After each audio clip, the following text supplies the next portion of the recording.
My name is Michael, and I'm 22 years old now, but this happened when I was 17, back in 2018. I grew up in a small railroad town called Millfield, Pennsylvania, one of those forgotten places where the trains still matter more than the people.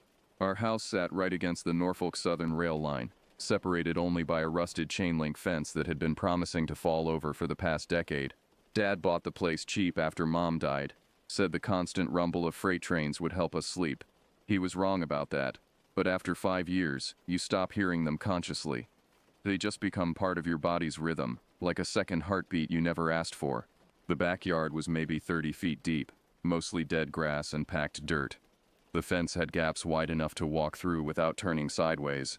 And beyond that, the railroad ballast, those gray chunks of granite that keep the tracks stable, stretched out like a river of broken teeth. The tracks themselves were old, installed in the 1940s according to the historical marker downtown that nobody ever read. 2 sets of rails ran parallel, though the eastbound set hadn't been used since 2015 when they rerouted freight traffic. The westbound track, though, that one stayed busy. Coal trains, oil tankers, endless containers heading to Philadelphia or Pittsburgh, all thundering past at 60 miles per hour just yards from where I slept. Hannah. Everyone called her H. Lived 3 blocks over in a newer development where the houses all looked the same and the yards had actual grass. We'd been friends since middle school, bonded over shared detention for sneaking into the abandoned Kmart to take photographs. She was the brave one, always pushing boundaries, always wanting to see what was beyond the next corner. That bravery would nearly get us killed. The night it happened was a Friday in late October. The leaves had turned but hadn't fallen yet, creating this dense canopy that blocked most of the streetlights. Temperature had dropped into the 40s, cold enough to see your breath, but not quite cold enough to keep teenagers inside. Showed up around 7 with her sleeping bag and a backpack full of snacks, Doritos, Mountain Dew, the usual provisions for a night of staying up too late and regretting it in the morning. We'd dragged my old trampoline out from behind the garage earlier that week. Dad didn't care what I did in the backyard as long as I didn't make too much noise during his third shift sleep schedule. He worked security at the hospital, gone from 11 at night until 7 in the morning, which meant I had free run of the place most nights. The trampoline was one of those huge 14-footers, the safety net long since torn away by winter storms. We'd set it up close to the fence, close enough that when trains passed you could feel the vibrations through the springs. By 10 o'clock we were bored. We'd already walked down to the Turkey Hill for energy drinks, already sat through 2 episodes of some terrible reality show on my phone, already exhausted our usual repertoire of gossip about classmates. The night stretched ahead, empty and full of possibility in that dangerous way that only exists when you're 17 and invincible. "Let's walk the tracks," Hetch said, sitting up suddenly on the trampoline. The springs creaked under her shifting weight. "That's trespassing," I replied, though we both knew I didn't care about the legal implications. The real issue was the trains. Even with the schedule gaps, freight could come through any time. Railroad companies didn't publish their freight schedules for security reasons. "Come on, we'll just go a little ways to the bridge and back." The bridge she meant was about a half-mile down, where the tracks crossed Deer Creek. Local kids had been walking to that bridge for generations, carving initials into the wooden supports, leaving empty beer cans like breadcrumbs. The thing about bad decisions is they never feel bad in the moment. They feel like adventure, like finally doing something worth remembering. So when H climbed down from the trampoline and started walking toward the gap in the fence, I followed. The ballast crunched under our feet, each step sending little avalanches of granite tumbling down the slight embankment. The rails themselves gleamed dully in the distant streetlight, 2 perfect parallel lines disappearing into darkness in both directions. Railroad tracks at night are nothing like railroad tracks during the day. In daylight you can see for miles in either direction, can spot a train coming with plenty of time to scramble down the embankment. At night, especially on a stretch with curves like ours had, you might get 30 seconds warning if you're lucky. The smart thing to do would be to walk on the abandoned eastbound track, but a tree had fallen across it about 100 yards from my house, and we'd have to climb over or under it. So we stuck to the active westbound track, walking on the wooden ties to avoid the loose ballast. The ties were spaced just wrong for a normal walking stride. Too close together to step on every one comfortably. Too far apart to step on every other one without stretching. It created this awkward stumbling rhythm that made you concentrate on your feet instead of your surroundings. Maybe that's why we didn't notice we were being followed right away. We'd made it about 10 minutes down the track, maybe a quarter mile from my house. The town sounds had faded. No more distant televisions. No more cars on Main Street. Just the subtle night noises of October in Pennsylvania. Wind through dead leaves. A dog barking somewhere far off. Our own breathing and footsteps. He was telling me about some drama with her chemistry lab partner when we both stopped mid-sentence. Mid-step at exactly the same moment. You know how sometimes your body knows something before your brain does? How your primitive instincts kick in and every hair stands up and your muscles tense before you've consciously identified a threat. That's what happened. We both froze there on the tracks, not speaking, barely breathing, just listening, and then we heard it, the distinctive crunch of ballast being displaced, maybe 50 feet behind us, matching our pace exactly. When we stopped, it stopped, but a half second too late, like whatever was following us had to catch itself, had to remember to freeze too. Hart grabbed my arm hard enough to leave bruises I'd find the next morning. Her eyes were wide, reflecting what little light filtered through the trees. We didn't need to discuss our options. When you grow up near trains, you know the hiding spots. About 10 feet to our right was one of those concrete signal boxes the railroad uses for their automated systems. It was maybe 4 feet tall, 3 feet wide, just big enough for 2 teenagers to crouch behind. We moved together, trying to step quietly on the ballast, though every footfall sounded like an avalanche in the silence. Behind the signal box, we pressed ourselves against the cold concrete, trying to make ourselves small. Had her phone out, ready to call 911, but I shook my head. What would we say? Someone else was walking on the tracks. We were the ones trespassing. The footsteps started again, slow and deliberate. Not the casual gait of another teenager out for an illicit walk, not the hurried pace of a railroad worker checking the lines. These steps had purpose, had intent. They were coming closer, and there was something wrong with the rhythm, too long between steps, like whatever was walking had legs that bent in the wrong places, or had to remember how human locomotion worked. I risked a glance around the edge of the signal box and immediately wished I hadn't. About 30 feet away, illuminated by a shaft of moonlight that had found its way through the canopy, stood something that wore the shape of a person but wasn't one. It was tall, maybe 7 feet, and thin in a way that hurt to look at, like someone had stretched a normal person on a rack. Its skin, if you could call it skin, was the color of a fish's belly, that translucent white that shows blue veins underneath. But there were no veins, just that horrible paleness that seemed to glow slightly in the darkness. The worst part was how it moved. It didn't walk so much as unfold itself forward, each step a series of joints bending in sequence. Its arms hung too long, fingers dragging through the ballast. And its head, God, its head kept tilting, rotating almost like an owl's, as if it was listening for us, smelling for us, tasting our fear on the air. 5, H whispered. So quietly I almost didn't hear her. 4. She was counting down, and I understood immediately. We were going to run. 3. The thing's head snapped in our direction at her whisper, and I saw its face clearly for the first time. The eyes were just cavities, black holes that seemed to pull in the surrounding light. Where its mouth should have been was just a horizontal gash. No lips, no teeth that I could see. Just an opening that looked like someone had taken a box cutter to white leather.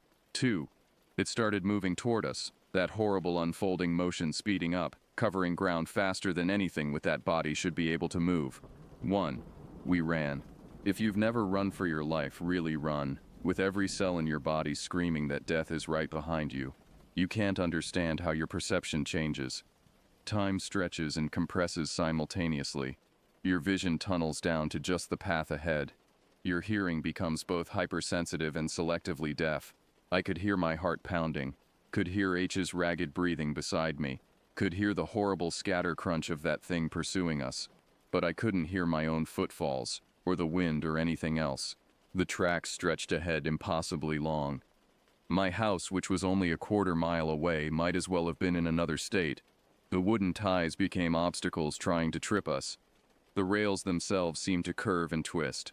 And behind us, getting closer with each second, came the sound of something that had no business existing in our world.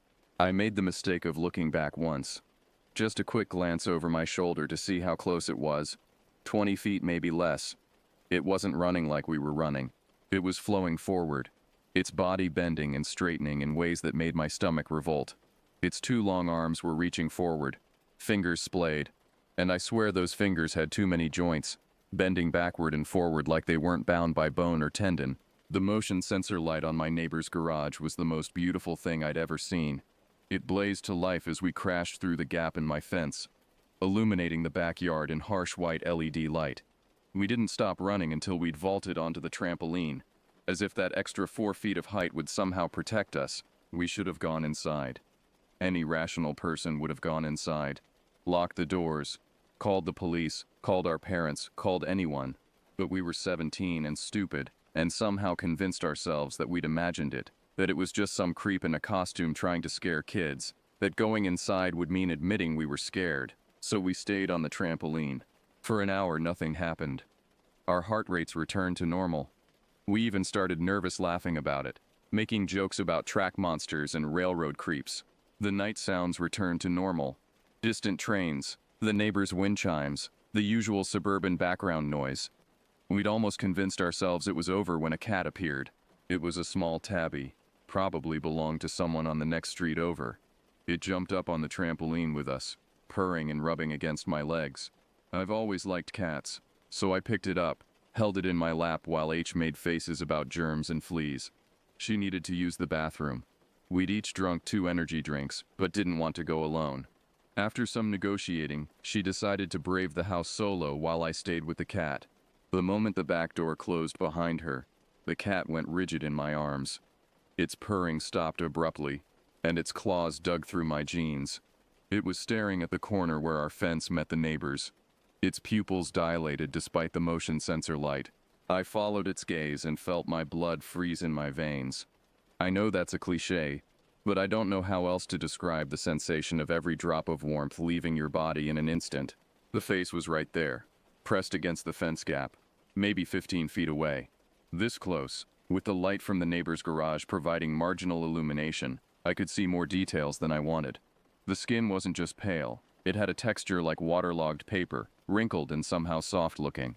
The eye sockets weren't empty. There was something in there, but it wasn't eyes. More like black gel that shifted and moved independently. The mouth gash was open slightly, and inside was just darkness. Not teeth, not a tongue, just an absence that seemed to go back forever. It was watching me. Despite having no visible eyes, I knew it was watching me. The cat was trembling in my arms, making a low growling sound I'd never heard a cat make before. I wanted to scream, wanted to run, but I was paralyzed. Not by fear, well, not just by fear, but by the horrible certainty that if I moved, if I acknowledged it, it would come into the yard. The back door opened, and H stepped out.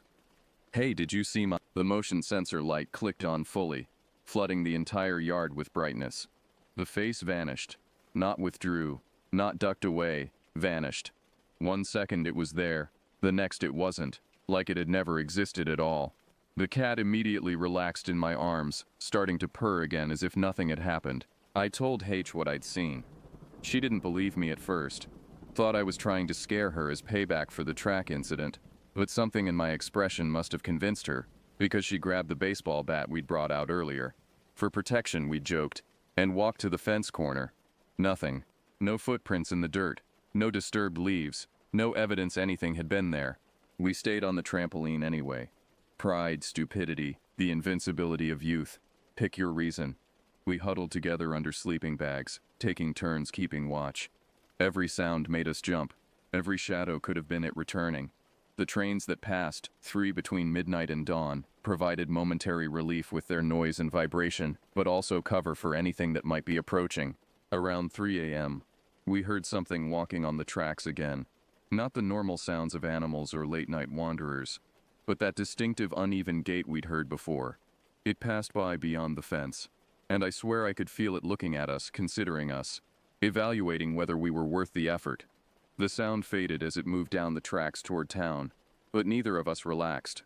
At 5 a.m., just as the sky was starting to lighten in the east, we finally gave up and went inside. Dad would be home in 2 hours, and we needed to look like we'd had a normal sleepover. We made pancakes, watched cartoons, pretended everything was fine. Sometimes she'd give me a look when someone mentioned the railroad tracks, or I'd see her tense up when we drove over railroad crossings, but we never discussed what we'd seen. That was 4 years ago. I moved out of that house 2 years later for college.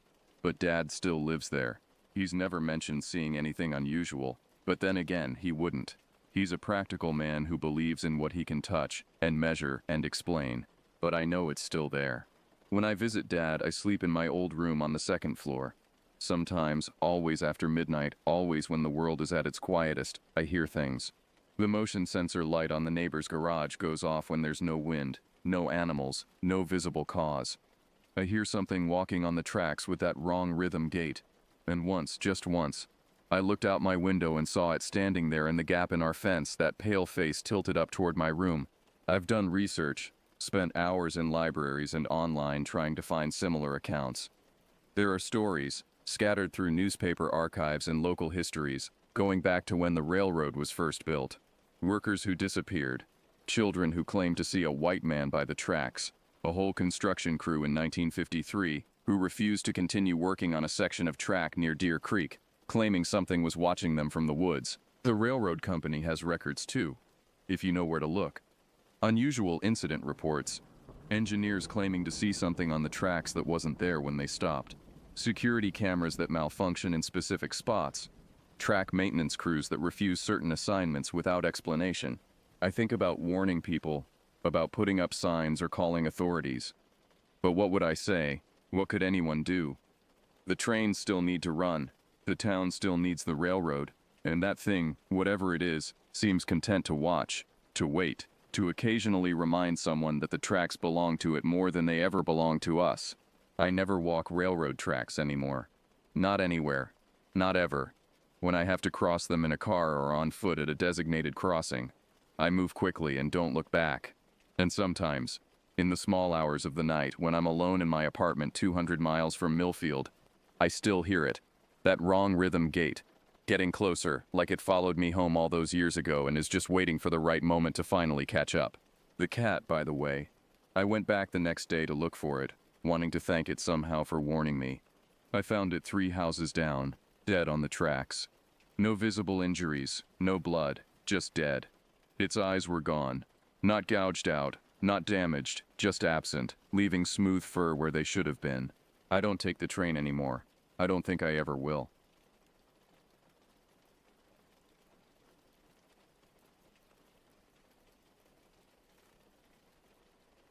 The dense canopy of Maine's wilderness stretched endlessly above us as my childhood friend Ben and I shouldered our heavy backpacks that September afternoon in 2021. Pine needles crunched beneath our boots, releasing that distinctive earthy scent that always brought me back to countless previous expeditions. Ben adjusted his pack straps, sweat already beading on his forehead despite the cool forest air. This particular trail wound through miles of unmarked territory, far from the tourist-friendly paths most hikers frequented. I discovered this spot 3 years earlier during a solo expedition, and something about its isolation had drawn me back repeatedly. The trail itself wasn't officially marked on any maps, just a narrow path carved by deer and the occasional adventurous hiker. Thick undergrowth pressed in from both sides, branches occasionally snagging our clothes as we pushed deeper into the wilderness. Ben trusted my navigation skills implicitly, following my lead as we descended into a valley where cell towers couldn't reach, and civilization felt like a distant memory. The hike demanded 4 hours of steady movement, crossing 2 small creeks and ascending a rocky ridge before finally dropping into the clearing I'd been promising. By the time we arrived, the sun hung low enough to paint everything in warm golden hues. The clearing sat perfectly, maybe 40 feet across, surrounded by towering pines that created natural walls. Previous campers had arranged stones in a rough circle for a fire pit, and flat ground offered ideal tent placement. Setting up camp became our immediate priority. Ben worked on his tent while I gathered kindling from the forest floor, arranging it in the stone circle. Years of camping had made these routines automatic. Guy lines taut, rain flies positioned correctly, bear bags ready for hanging. The familiar ritual felt comforting after the long hike. As darkness crept through the trees, our fire crackled to life, casting dancing shadows against the wall of pines. We heated our freeze-dried meals, the metallic camping cups warming our hands. Ben pulled out 2 bottles of beer from his pack, lukewarm but welcome after the day's exertion. We settled onto logs I'd dragged near the fire during previous visits, conversation flowing easily between old friends. Around 11 o'clock, something shifted in the atmosphere. A subtle disturbance in the darkness beyond our fire's reach made us both pause mid-sentence. It wasn't loud, just a soft rustling, like something moving deliberately through the underbrush. Ben's eyes met mine across the flames. We both strained to peer into the blackness, but the contrast between our bright fire and the absolute darkness beyond made it impossible to see anything. The sound came again, closer this time. Not the random crashing of a deer or the quick scurrying of small animals I knew so well. This movement had purpose, circling our camp just beyond visibility. My hand instinctively moved toward the bear spray clipped to my belt. Ben noticed and did the same. We sat frozen for several minutes, listening intently, but heard nothing more. Eventually we forced nervous laughs, dismissing it as typical forest sounds, a raccoon perhaps, or a curious porcupine. But something felt different about those sounds, something I couldn't quite identify. Morning arrived with bird songs and filtered sunlight breaking through pine branches. The previous night's unease evaporated with the darkness, leaving us slightly embarrassed about our nervousness. After instant coffee and granola bars, I led Ben through the unmarked route to my secret discovery, a pristine pond hidden a half-mile through dense forest. No trail led there, which explained why it remained untouched. I'd found it by accident during that first trip, following the sound of running water. The pond stretched maybe 200 feet across, fed by a 10-foot waterfall at one end and drained by a narrow stream at the other. Smooth granite rocks lined the edges, perfect for sitting and dangling feet in the crystal-clear water. We spent hours there, Ben marveling at the untouched beauty while I showed him the best spots for spotting trout in the deeper pools. The water was bracingly cold, fed by mountain springs, but refreshing after our morning hike. Time seemed to stop in that hidden paradise, the only sounds being the constant whisper of the waterfall and occasional bird calls echoing across the water.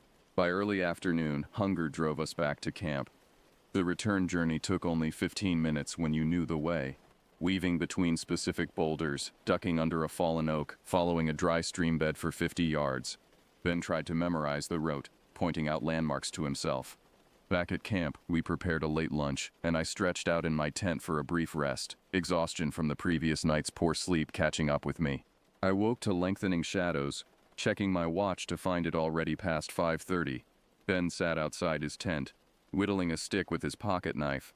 The temperature had dropped noticeably, reminding us that September nights in Maine demanded a good fire. Our wood supply from last night was depleted, just a few twigs remaining in the pile I'd made. Searching for dry wood took more effort this time. The easy pickings near camp were gone, forcing me to venture deeper into the surrounding forest. Ben announced he wanted to explore the area, maybe find his own way to the pond to test his memory. It was something he did on every camping trip. These solo walks where he'd disappear for 30 or 40 minutes, returning with stories of interesting rocks or unusual trees he'd discovered. I watched him disappear between the pines, then returned to my task. Good firewood required searching farther from camp, looking for standing dead trees or thick branches that had been dead long enough to dry completely. The work was methodical, almost meditative. Snap a branch to test dryness, add it to my growing arm load, move to the next prospect. I made 3 trips total, building a respectable pile beside the fire ring. The sun sank lower, painting everything in deep orange. I sat on my log, organizing the wood by size, kindling, smaller branches for starting, thicker pieces for maintaining heat through the evening. Time passed. The orange light faded to purple, then deep blue. Still no Ben. Unease crept back as shadows merged into general darkness. Ben knew better than to wander unfamiliar woods at dusk. Even experienced outdoorsmen could become disoriented when darkness fell, familiar landmarks disappearing into shapeless black masses. I pulled out my satellite messenger, a small yellow device we both carried for emergencies where cell phones were useless. The screen showed an unread message from 12 minutes ago. Got turned around but found the pond. We'll wait here. Relief mixed with concern flooded through me. At least he was somewhere specific, not wandering aimlessly through increasingly dark forest. I typed back quickly. Stay there. Coming to get you. The route to the pond was etched in my memory, but urgency made me move faster than safe. Branches whipping past my face. Darkness fell rapidly in the forest, the thick canopy blocking even moonlight. My headlamp bounced wildly as I jogged, creating disorienting shadows. Just past the fallen oak, another message buzzed. I see you. I stopped dead, heart hammering, looking around frantically. I saw nothing but dark trees in every direction. How could he see me? I was still minutes from the pond. My headlamp beam swept the forest, searching for any sign of him. Nothing. I messaged back that I wasn't there yet, couldn't see him, but the message showed undelivered. Either his device had died, or he'd turned it off. Panic rising, I ran the remaining distance, crashing through underbrush, until I burst onto the pond's rocky shore. My headlamp beam swept across the water, along the entire shoreline, up into the surrounding trees, empty, completely deserted. The waterfall continued its endless whisper, but no other sound reached me. Standing alone beside that dark water, terror truly took hold. Where was Ben? I shouted his name, my voice carrying across the water and echoing back from the granite cliff face. No response. I checked the messenger again. My last message remained unsent. His device apparently offline now. My mind raced through possibilities. Maybe he'd remembered the route and started back on his own. But why send that unsettling message? The darkness pressed in from all sides, and I became acutely aware of how vulnerable I was, standing in the open with my headlamp advertising my position to anything watching from the trees. The journey back to camp became a nightmare of second-guessing. Every shadow could hide Ben, lost and wandering. Every sound might be him calling for help. But underneath ran a darker current of fear. What if Ben hadn't sent that message? What if someone else had his messenger? Through the trees ahead, an orange glow flickered. The campfire. But I hadn't lit it yet. My pace quickened despite every instinct screaming caution. As I approached the clearing's edge, I could make out a figure standing beside the flames. Relief flooded through me. Ben had made it back, somehow started the fire himself. But as I stepped into the clearing, the figure's head snapped toward me with unnatural speed. In the brief second our eyes met across the flames, I saw it wasn't Ben. The face was wrong, features too angular, eyes reflecting the firelight like an animal's. Then it bolted, sprinting into the darkness with impossible speed, crashing through underbrush that should have tripped any running person. I stood frozen at the clearing's edge, unable to process what I'd witnessed. The campfire crackled peacefully, casting normal shadows, but everything felt violated. Someone had been in our camp, touched our things, built our fire. My hands shook as I pulled out the messenger, typing frantically to Ben's offline device. Minutes stretched like hours before crashing sounds emerged from the forest. Ben burst into the clearing from the opposite direction, face pale and eyes wide with terror. "We need to leave. Now." His story came out in gasps as we threw equipment into our packs. He'd been at the pond, waiting, when someone approached through the trees. At first he'd assumed it was me, even called out, but the figure moved wrong. Too fluid, joints bending at strange angles. When it got close enough to see clearly in the dying light, Ben saw its face. Human-shaped but fundamentally wrong, skin texture too smooth, features asymmetrical in subtle but disturbing ways. The worst part was the smile. Too wide, showing too many teeth, never changing even as Ben tried speaking to it. When he asked for directions back to camp, it just kept approaching with that horrible frozen grin. That's when he ran, crashing blindly through the forest until he saw our fires glow. We packed in record time, stuffing equipment haphazardly into backpacks. The fire still burned as we abandoned it. No time for proper extinguishing. Our headlamps created jumping shadows as we stumbled toward the trail, both fighting the urge to run blindly. The marked path back to the car was 4 hours in daylight, but darkness and terror made every step treacherous. Behind us, something followed. Not closely, but steadily. Branches snapping, occasional footfalls that sounded almost but not quite human. When we stopped to listen, it stopped too. When we moved, it moved. At one point Ben grabbed my arm, pointing his light back the way we'd come. 2 points of reflected light like eyes disappeared the instant his beam found them. The trail seemed endless. Roots caught our feet. Branches tore at our clothes and faces. My satellite messenger buzzed once. A message from Ben's device, though he stood right beside me. Just coordinates. Our campsite's coordinates. We didn't stop to ponder the meaning. Dawn was breaking when we finally stumbled into the parking area where my truck waited. We threw our packs in the bed, and I fumbled for keys with shaking hands. As the engine roared to life, we both looked back at the trail entrance. Nothing emerged from the woods. But somehow, that felt worse than seeing our pursuer. We drove in exhausted silence, both processing what had happened.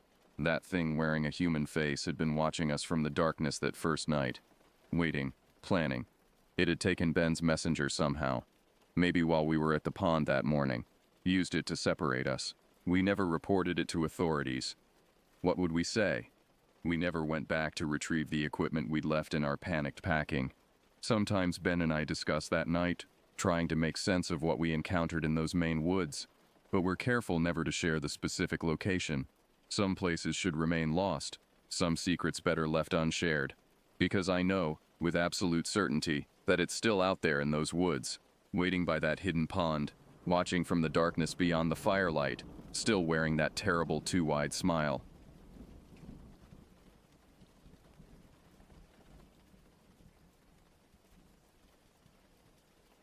My name is Wohali Blackfox, and I've been a park ranger at Wolf Lake National Park in Montana for 7 years now.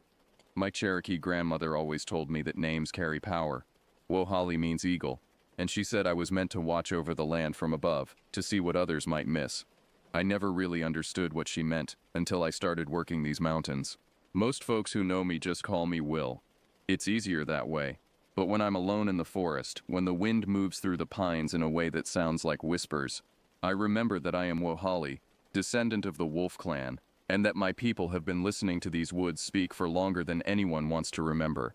Wolf Lake sits in the heart of the northern Rockies, about 60 miles from the nearest town. It's not one of the famous parks, no tour buses or gift shops, just raw wilderness that stretches for hundreds of square miles. The kind of place where you can hike for days and never see another human soul. The kind of place where things can happen and no one would ever know. I grew up hearing my grandmother's stories about the Kekalakudla, the hairy giants that lived in the deep places of the mountains. She'd tell me about her great-grandfather, who was a medicine man, and how he'd warned the young hunters never to venture alone into certain valleys where the trees grew too thick and the shadows fell wrong. Some things, she'd say, are older than our people, older than any people, and they remember when the world was different. I used to think they were just stories.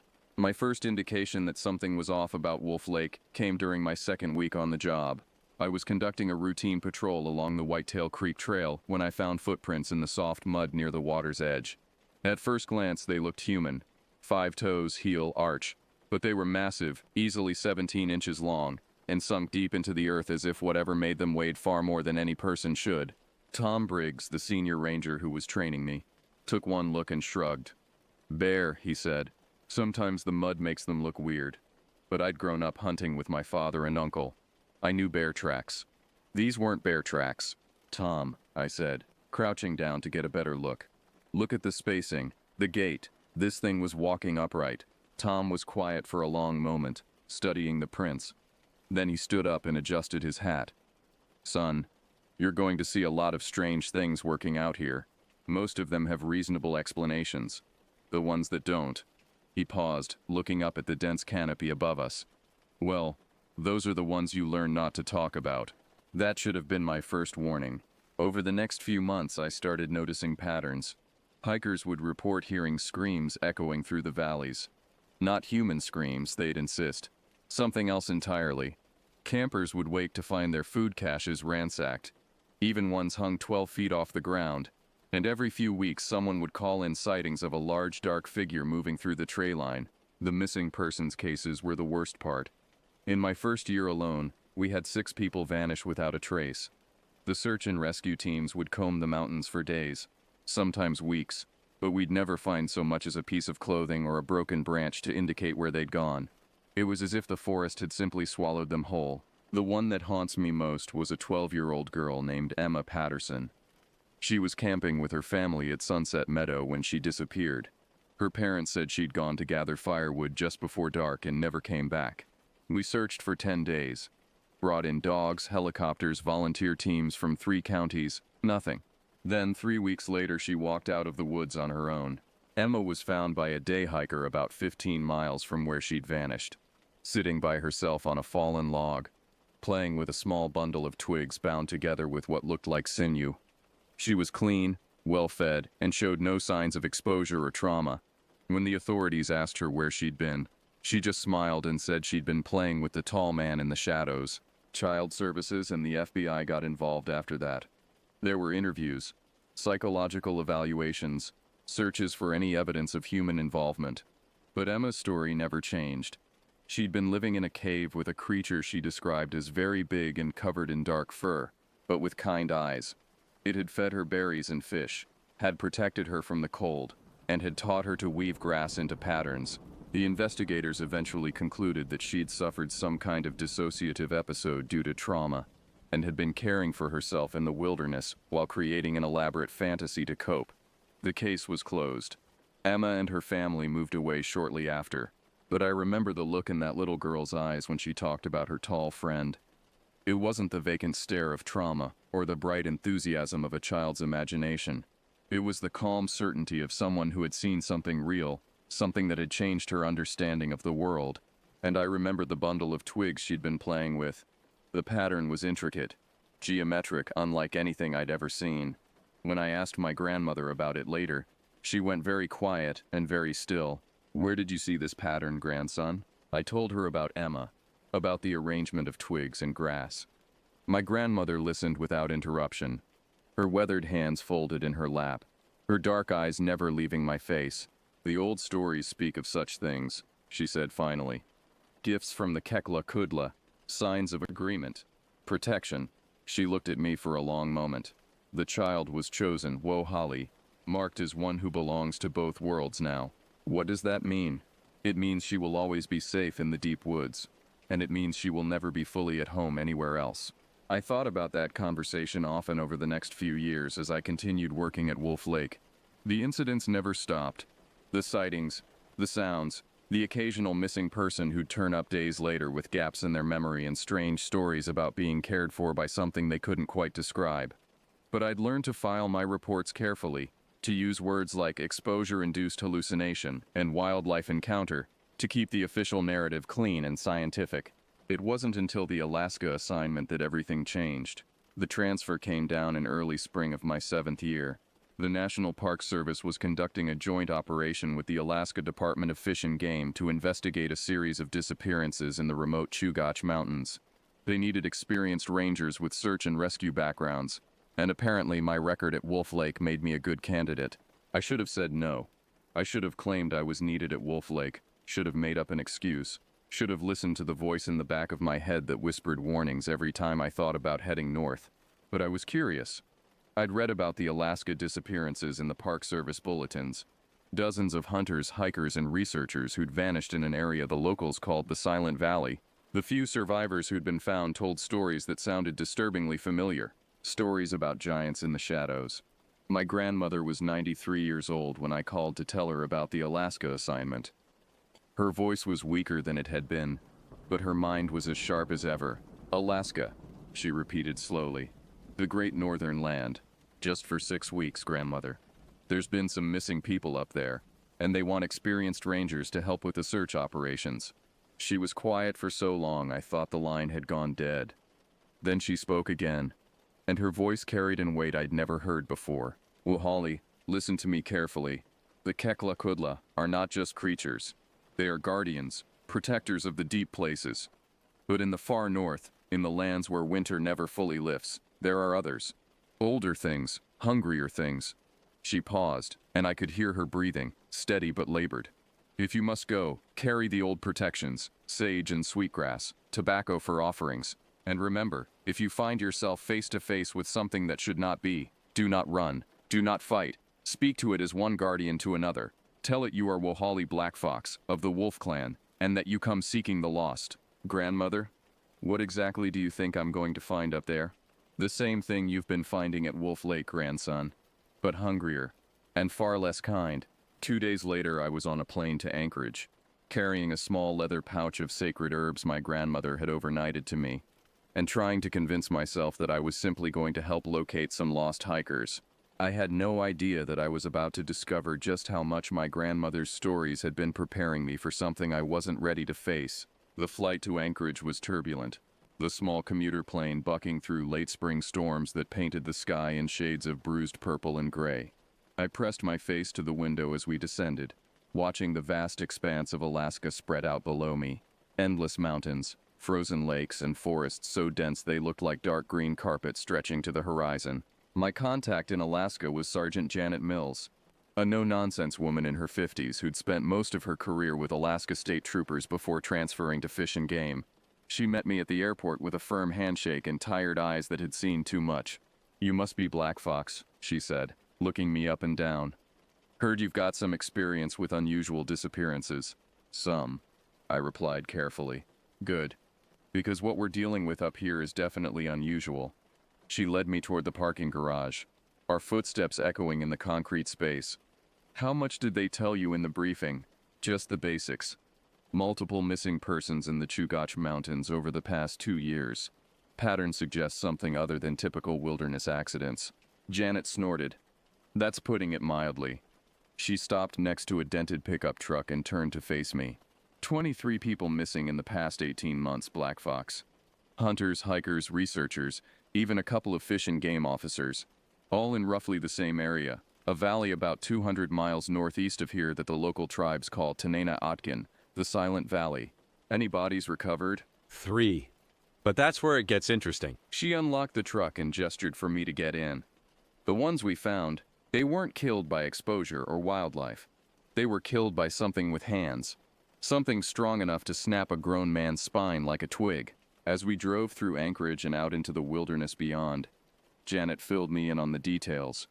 The disappearances had started 2 summers ago when a geology team from the University of Alaska had gone missing while conducting a mineral survey in the Silent Valley. Search teams had found their abandoned equipment at a base camp.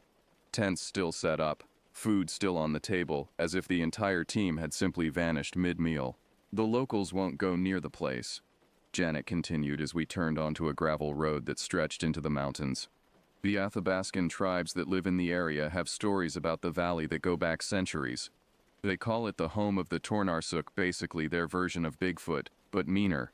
I thought about my grandmother's warnings, about the hungrier things in the far north. "What do the stories say?" "That the Tornarsuk aren't just animals. They're intelligent, organized, and territorial. The old stories describe them as guardians of the deep wilderness, but unlike the Sasquatch legends from the Pacific Northwest, these creatures aren't content to just hide and avoid humans. They actively hunt anything that enters their domain." The road wound higher into the mountains, the trees growing denser and taller as we climbed. I noticed that the forest here felt different from the woods at Wolf Lake. Older somehow, wilder, with an underlying sense of watchfulness that made the hair on the back of my neck stand up. "The first bodies we found were discovered by a hunting party about 6 months ago," Janet continued. 2 men from the original geology team found in a ravine about 10 miles from their base camp. Medical examiner said they'd been dead for over a year, but the bodies were preserved, like they'd been kept in cold storage. Preserved how? Frozen, but not naturally. The ME found traces of saliva on the bodies. Lots of it, like they'd been coated deliberately. Saliva has antifreeze properties in some Arctic animals. Whoever or whatever killed these men knew how to preserve them. A chill ran down my spine that had nothing to do with the Alaska cold. "You said they'd been killed by hand, massive blunt force trauma. Crushed ribs, shattered skulls, broken necks. But here's the weird part. No claw marks, no bite marks, no signs of feeding. Whatever killed them wasn't trying to eat them. It was just eliminating them." We drove in silence for the next hour, the mountains growing larger and more forbidding around us. Finally, Janet pulled into a small clearing where several other vehicles were parked, more state trooper trucks, a Fish and Game van, and what looked like a mobile command center. "Welcome to Base Camp Alpha," Janet said as we got out. "We're about 40 miles from the Silent Valley. Close enough to coordinate search operations, far enough away that we're probably safe." "Probably, Black Fox. In the past 6 months, we've had 3 separate search teams report encounters with something they described as a massive bipedal creature covered in dark fur. All 3 teams were experienced wilderness professionals. All 3 teams abandoned their search efforts and requested immediate extraction." She looked at me seriously. "Whatever's in that valley, it doesn't want to be found, and it's not afraid of humans." The rest of the search team was a mix of state troopers, Fish and Game officers, and local guides. Most of them were friendly enough, but I noticed they kept glancing at me with a mixture of curiosity and skepticism. I was clearly the outsider here. the ranger from the lower 48 who was supposed to bring some kind of special expertise to their problem. The team leader, Captain Rick Morrison, briefed me on the current situation as we gathered around a large topographical map spread across the command center's central table. "We've got 2 fresh disappearances," Morrison said, pointing to locations marked with red pins. Dr. Sarah Chen, a botanist from UC Berkeley, went missing 4 days ago while collecting samples in the southern section of the valley. And yesterday we lost radio contact with Officers Kowalski and Yamamoto during a routine patrol in the northern section. Lost contact how? They radioed in at 1400 hours to report they were investigating what looked like a campsite. Since then, nothing. We've been trying to raise them every hour on the hour with no response. I studied the map, noting the locations of all the disappearances. They formed a rough circle around the center of the valley, as if something was systematically clearing the area of human presence. "What's in the center?" I asked. Morrison and Janet exchanged glances. "We don't know," Morrison admitted. "The center of the valley is densely forested and difficult to access. The few aerial surveys we've managed showed what looks like a large clearing, but the weather up there is unpredictable, and we haven't been able to get close enough for detailed reconnaissance. The locals call it Tanina Nagas," said a voice from behind me. I turned to see a compact, weathered man in his 60s approaching the table. "The Sacred Grove. I'm Robert Crowfeather, Athabascan guide. Been living in these mountains my whole life." "Mr. Crowfeather has been invaluable in our search efforts," Morrison said. "He knows this terrain better than anyone." Robert nodded politely, but kept his dark eyes fixed on me. "You're Cherokee," he said. It wasn't a question. "Yes, sir. Wolf Clan." Something shifted in Robert's expression, a subtle softening around the eyes. "Good. You might actually listen then." He leaned over the map, pointing to the center of the valley. "My grandfather's grandfather told stories about this place.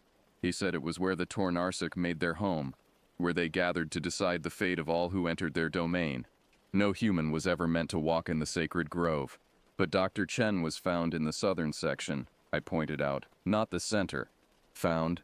Robert shook his head. "You didn't find Dr. Chen. You found her equipment, her samples, some torn clothing. But you didn't find her." He was right. The search teams had located Chen's abandoned research station, but not Chen herself. Like so many others, she had simply vanished. "The pattern is always the same," Robert continued. "People enter the valley. They disappear. Sometimes we find their things. Sometimes we find their bodies. But we never find them alive. Except 3 times in the past year, people have walked out of the valley on their own. All of them changed. All of them telling stories about living with giants in the deep forest." I felt a familiar chill, remembering Emma Patterson and her bundle of woven twigs. What kind of stories? Stories about being cared for by creatures they describe as massive, intelligent, and surprisingly gentle. Stories about being fed and protected and taught things, how to find water, how to read the signs of weather, how to move silently through the forest. Robert paused, studying my face. Stories about being marked. Marked how? Robert pulled up his sleeve, revealing a complex pattern of scars on his forearm. Thin lines intersecting in geometric shapes that looked disturbingly familiar. My nephew was one of the ones who walked out. He came back with these marks on his arm and knowledge in his head that no human should possess. He can predict weather patterns weeks in advance now. He can track animals across rock and snow as if he could see their footprints glowing. And he dreams things. True things. I thought about my grandmother's words about Emma being chosen. About belonging to both worlds. "Where is your nephew now?" "He left 3 months ago. Said the valley was calling him home." Robert's voice was heavy with grief. "He was a good kid. Had a job, a girlfriend, a normal life. But after his time in the valley, he couldn't settle.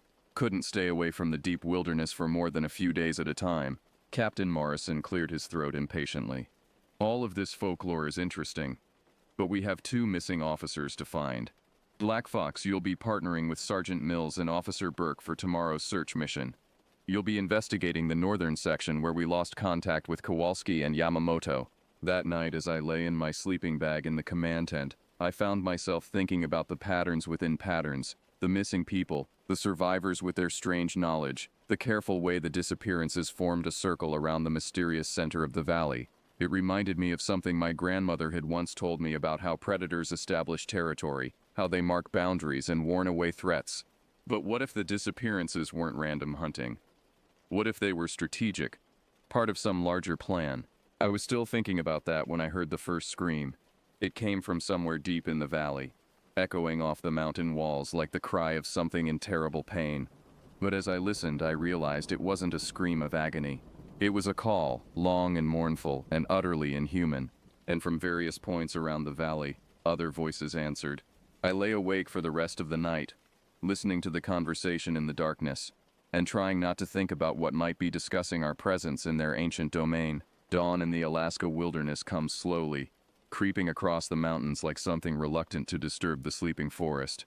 I'd been awake since the calling had stopped around 4 a.m., lying in my sleeping bag and staring at the tent ceiling while my mind tried to process what I'd heard. The other team members seemed unusually quiet during the morning briefing, their faces drawn and tired. Apparently, I hadn't been the only one kept awake by the sounds in the night. Could have been wolves, Officer Burke suggested as we checked our equipment. Mike Burke was a local fish and game officer, born and raised in Alaska, with the kind of practical knowledge that comes from spending your whole life in the wilderness. If he was uncomfortable, that meant something.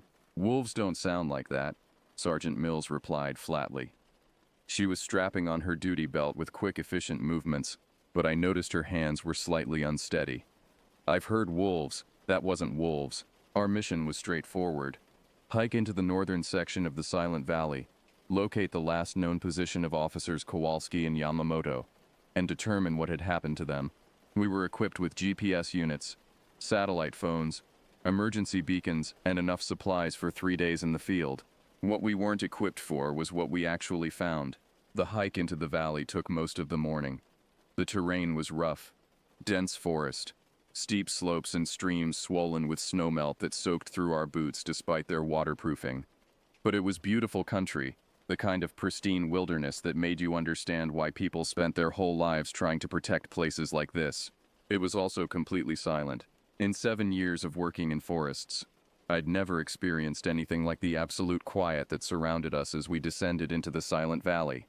No bird songs, no insect buzzes, no rustling of small animals in the underbrush. Even our own footsteps seemed muffled, as if the forest itself was absorbing all sound. "This is wrong," Burke muttered as we paused at a small clearing to check our bearings. "There should be birds, squirrels, something." Mills was studying her GPS unit with a frown. According to this, Kowalski and Yamamoto's last known position is about 2 miles northeast of here. But I'm getting some weird interference. I looked at my own GPS. The screen was flickering. The satellite signal weak and inconsistent despite the clear sky above us. Same here. Something's jamming the signal. Or something's interfering with it, Burke said quietly. We continued northeast, following what looked like an old game trail that wound between massive spruce and fir trees. The deeper we went into the valley, the larger the trees seemed to become, their trunks so thick that 3 people holding hands couldn't have encircled them. And the silence grew more oppressive, pressing against us like a physical weight. It was Burke who noticed the first sign. "Hold up," he said, kneeling beside the trail and examining something in the soft earth. "We've got tracks." Mills and I joined him, looking down at what was clearly a boot print pressed into the mud beside a small stream. The print was fresh, maybe a day old, and definitely from a law enforcement boot, the kind Kowalski and Yamamoto would have been wearing. "Finally," Mills breathed. "At least we know we're on the right track." But as we followed the boot prints along the stream, I noticed something that made my stomach clench with unease. The human tracks weren't alone. Beside them, occasionally overlapping, were other prints, massive, human-like, but far too large, pressed deep into the earth as if made by something incredibly heavy. Something was following the officers, or herding them. "Mills," I said quietly, pointing to the larger tracks.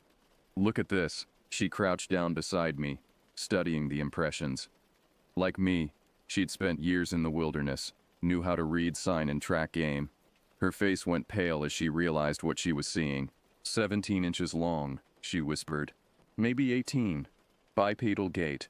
And look at the depth. Whatever made these weighs at least 400 pounds. Could be a bear walking upright," Burke suggested, but his voice lacked conviction. Bears don't walk upright for extended distances, I replied. And look at the toe structure. These are hands and feet, not paws. We followed the dual set of tracks for another mile, the human boot prints staying on the game trail while the larger tracks paralleled them through the forest about 20 yards to the north. It was like watching a predator stalking its prey, keeping pace but staying out of direct sight. Then the boot print stopped.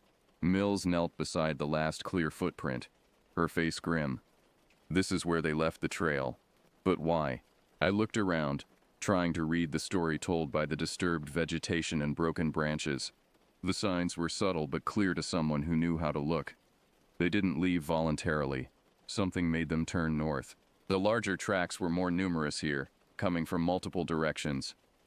It looked like Kowalski and Yamamoto had been surrounded, forced off the trail and deeper into the forest.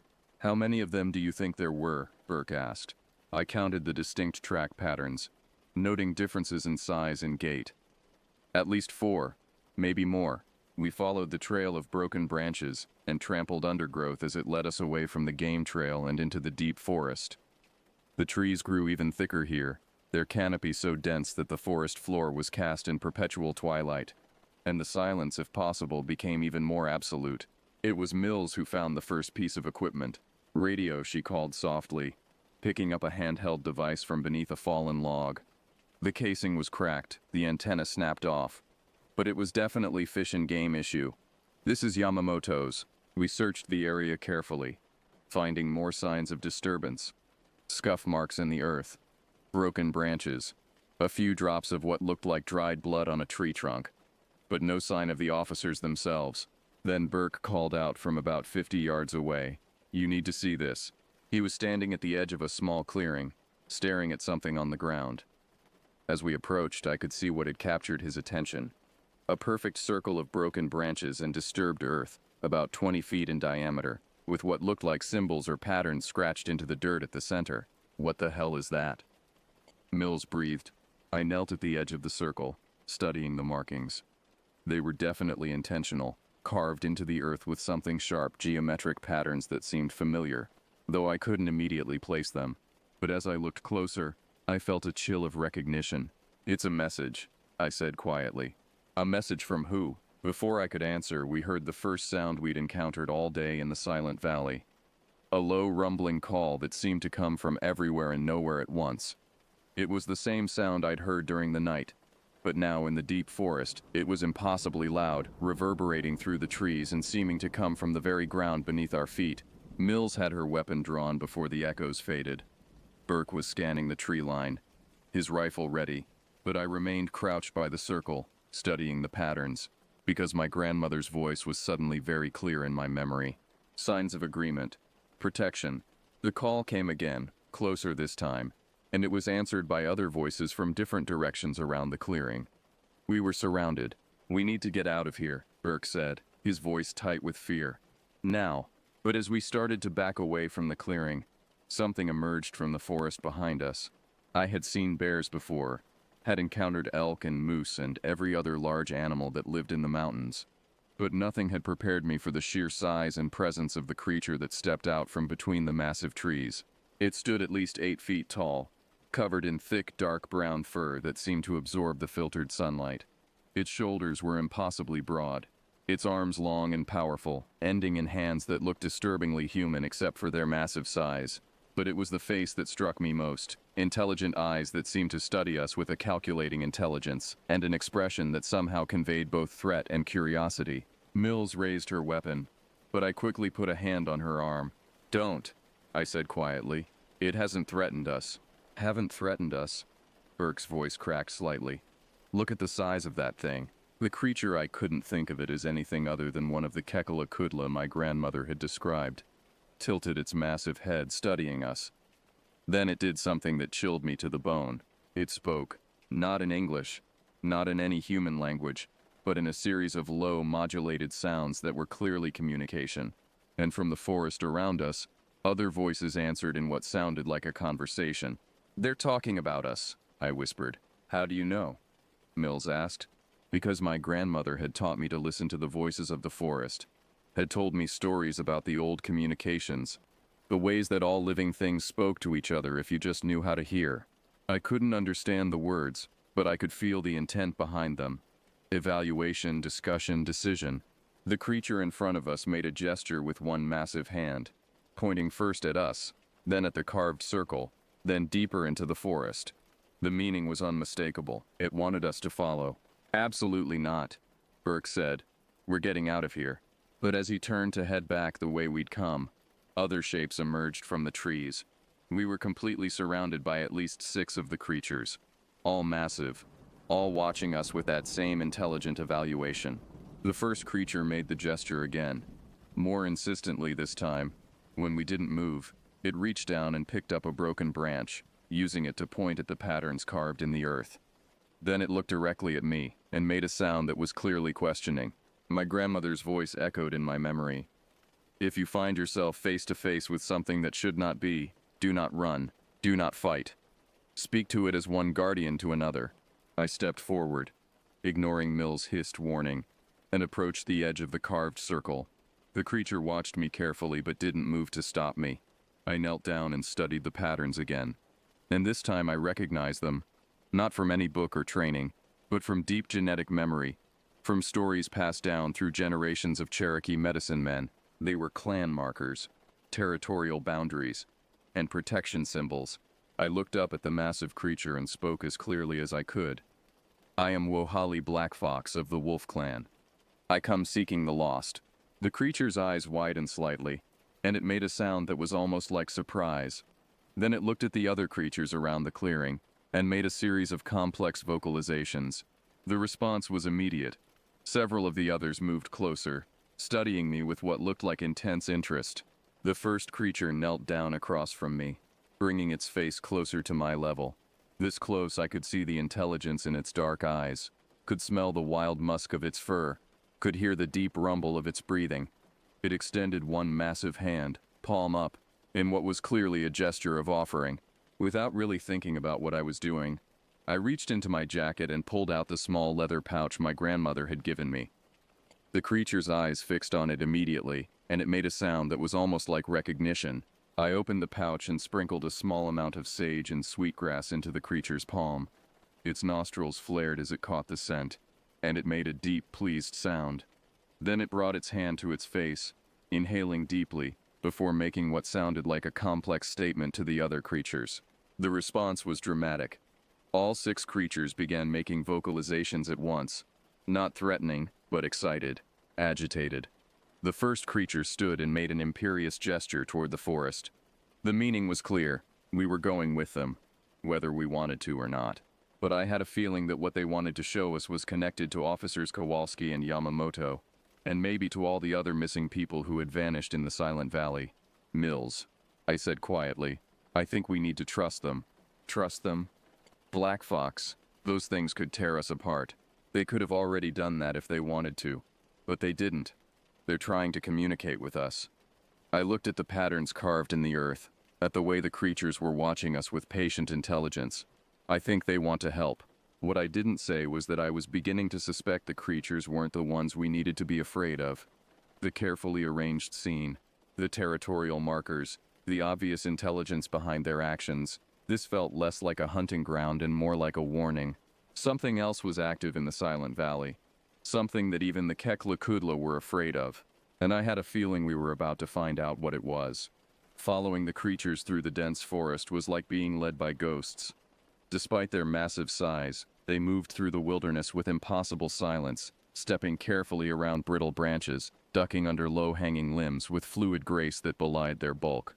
Mills, Burke, and I crashed through the undergrowth behind them like amateur hikers, our boots snapping twigs and our gear catching on every available branch. The creature leading us, the one I'd made contact with, occasionally looked back to check our progress, and I could swear I saw something like amusement in its dark eyes. These beings had been moving through forests long before humans had invented the concept of stealth, and our clumsy progress probably seemed endearingly primitive to them. We hiked for over an hour, following what seemed to be ancient trails invisible to human eyes. The creatures moved with purpose, taking us deeper into the valley than any of the search teams had penetrated, and as we traveled, the forest around us changed.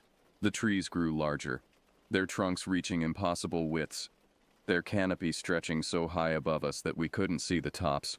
The silence deepened, becoming so absolute that I could hear my own heartbeat, could hear the soft whisper of air moving in and out of my lungs. But strangest of all was the light. Despite the thick canopy above, the forest floor was illuminated by a soft green-tinged luminescence that seemed to come from the moss and lichen covering the massive tree trunks. "Black Fox," Mills whispered, her voice barely audible in the cathedral-like quiet. "Look at the trees." I looked more carefully at the trunks around us and felt my breath catch. The trees were marked, not by natural growth patterns, but by deliberate scarring. Symbols had been carved into the bark, complex geometric patterns that looked similar to the ones we'd found in the clearing. But these were old, decades or maybe centuries old, grown over by bark and moss until they were barely visible. "Territorial markers," I murmured, remembering my grandmother's stories about how the old ones marked their sacred places. The lead creature turned at my words, nodding once as if confirming my assessment.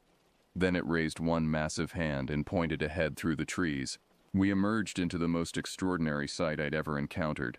The sacred grove stretched before us like something from a fever dream. Ancient trees, some easily 10 feet in diameter, formed a perfect circle around a clearing that had to be at least 100 yards across. But it wasn't empty ground. The entire space was filled with structures. They weren't buildings in any sense that a human would recognize. They were more like massive sculptures, formed from living branches that had been carefully woven and trained to grow in specific patterns. Some looked like giant baskets, others like intricate cages, still others like architectural frameworks too complex for my mind to fully process. And all of them were clearly inhabited. Creatures like our guides moved between the structures, going about what looked like daily activities. Some were tending to what appeared to be gardens of mushrooms and root vegetables. Others were working with tools, carving wood, weaving fibers, doing things that required intelligence and planning and social cooperation. "My God," Urk breathed. "It's a village. They've built a village." But that wasn't what made my blood run cold. What terrified me was what I saw suspended from some of the woven structures. Bodies. Human bodies wrapped in some kind of preservative substance and hanging like macabre decorations from the organic architecture. Mills had seen them too. Her weapon was in her hands again, and she was backing away from the clearing. "We need to leave now." But our guide made a sharp sound and gestured emphatically for us to stay calm. Then it pointed to one of the hanging figures and made a complex vocalization that sounded almost like explanation. I looked more carefully at the suspended bodies and realized something that made the situation even more disturbing. They weren't decomposing. Despite being clearly dead, they looked fresh, preserved by whatever substance they were wrapped in, and some of them were wearing familiar uniforms. "Fish and Game," I said quietly, recognizing the distinctive patches and badges. "Those are our people." Our guide led us closer to one of the structures, moving slowly and making what sounded like calming vocalizations to the other creatures in the grove. As we approached, I could see that the bodies weren't just hanging randomly. They were arranged with care, almost reverently, and surrounded by offerings of flowers, carved objects, and bundles of herbs. "They're not trophies," I realized suddenly. "They're being honored." "Honored?" Mill's voice was tight with stress. "They're dead." But I was beginning to understand something that changed everything. The creatures hadn't killed these people. They were preserving them, caring for them, treating them with the respect that their culture reserved for the honored dead, which meant something else had killed them. Our guide seemed to sense my realization. It approached one of the wrapped figures, a man in a Fish and Game uniform who I recognized as Officer Kowalski, and carefully unwrapped part of the preservative shroud. What I saw made me stagger backward. Kowalski's body was intact, but barely. His torso had been opened from sternum to pelvis by something with claws the size of kitchen knives. His ribs were splayed outward like the petals of some grotesque flower, and his internal organs were missing. But the wounds were clean, surgical, as if whatever had killed him had done so with methodical precision. "Not feeding," I said, my voice hoarse with horror. "Harvesting." The guide made a sound of agreement and pointed deeper into the forest beyond the grove. Then it made a series of complex vocalizations that were clearly meant to convey information. I wished desperately that I could understand what it was trying to tell me, but I was beginning to piece together the larger picture. The creatures in the grove, the Kekla Kudla, weren't the predators. They were the guardians, the protectors trying to keep something else from spreading beyond the valley, and they were losing the fight. A new sound echoed through the grove, a roar that was nothing like the calls we'd heard from the creatures around us. This was deeper, more primal, carrying an edge of rage and hunger that made every instinct in my body scream for me to run. The creatures in the grove reacted immediately. Tools were dropped, activities abandoned, as they moved with urgent purpose toward the edges of the clearing. Our guide grabbed my shoulder with surprising gentleness and pushed me toward one of the woven structures. Shelter. I understood. It's coming. Mills and Burke needed no encouragement. We dove into the organic shelter just as the forest around the grove erupted in sound. The roaring was closer now, answered by the defensive calls of the Kekla as they formed a protective perimeter around their village. Through gaps in the woven walls, I could see shapes moving in the forest beyond the grove. But these weren't like the creatures who had brought us here. These shapes were wrong somehow, moving with a predatory fluidity that spoke of nothing but hunger and killing. "What are they?" Burke whispered. I thought about my grandmother's warnings about the things in the far north, about entities that were older and hungrier than the guardians I knew from home. I thought about the surgical precision of Kowalski's wounds, about the way the bodies had been arranged like offerings to appease something terrible. Wendigo, I breathed, the word coming from some deep genetic memory. The hungry ones. The Cherokee didn't have Wendigo legends. Those belonged to the northern tribes, to the Cree and Ojibwe who had lived with the long winters and the desperate times when hunger could drive a person to unspeakable acts. But my grandmother had told me about them during the long winter nights when she was teaching me about the different things that lived in the dark places of the world. The Wendigo were people once. Humans who had crossed the line, who had consumed human flesh and become something else in the process. They were cursed with eternal hunger, driven to hunt and feed in an endless cycle that could never be satisfied. And unlike the Kekla, who were natural creatures living according to their own ancient codes, the Wendigo were abominations, violations of the natural order. The battle outside our shelter was brief but vicious. I heard the sounds of conflict, roars of rage, the thud of massive bodies colliding, the crack of breaking branches. The Kekla were defending their grove with coordinated tactics, using their knowledge of the terrain and their superior numbers to drive off the attackers. But I could hear the underlying desperation in their calls. This wasn't the first attack, and it wouldn't be the last. They were holding the line, but just barely. When the sounds of conflict faded, our guide returned to the shelter. Its fur was matted with what looked like dark blood, and there were scratches along its massive arms. It looked at us with eyes that seemed ancient and infinitely tired. Then it did something that shocked me. It spoke in broken English. "You, help." Mills nearly jumped out of her skin. "It can talk!" The creature nodded slowly. My God, I breathed. "You've been trying to communicate with the victims, trying to save them." Another nod. "We guard. Keep hungry ones in valley, but they grow strong. Many people come, feed them." The creature's voice was labored, each word clearly difficult to form. "Soon, they spread. Hunt beyond the sacred places." I understood now. The disappearances weren't random. People entering the valley were being taken by the Wendigo, killed and consumed to feed their endless hunger. The Kekla were trying to contain the threat, but each new victim made the Wendigo stronger, more numerous. "How many Wendigo are there?" I asked. The creature held up both massive hands. Fingers spread. 10. Then it made a gesture that suggested the number was growing. "We need to get word to the authorities," Mills said. "Call in backup. Evacuate the area." But the creature was shaking its head. "No time. Hungry ones. Plan. Soon they hunt, in groups. Take many at once." It looked directly at me. "You have guardian blood. You see the patterns. You can help us end this." I thought about the territorial markers, about the way the Wendigo attacks seemed coordinated, about the surgical precision of their kills.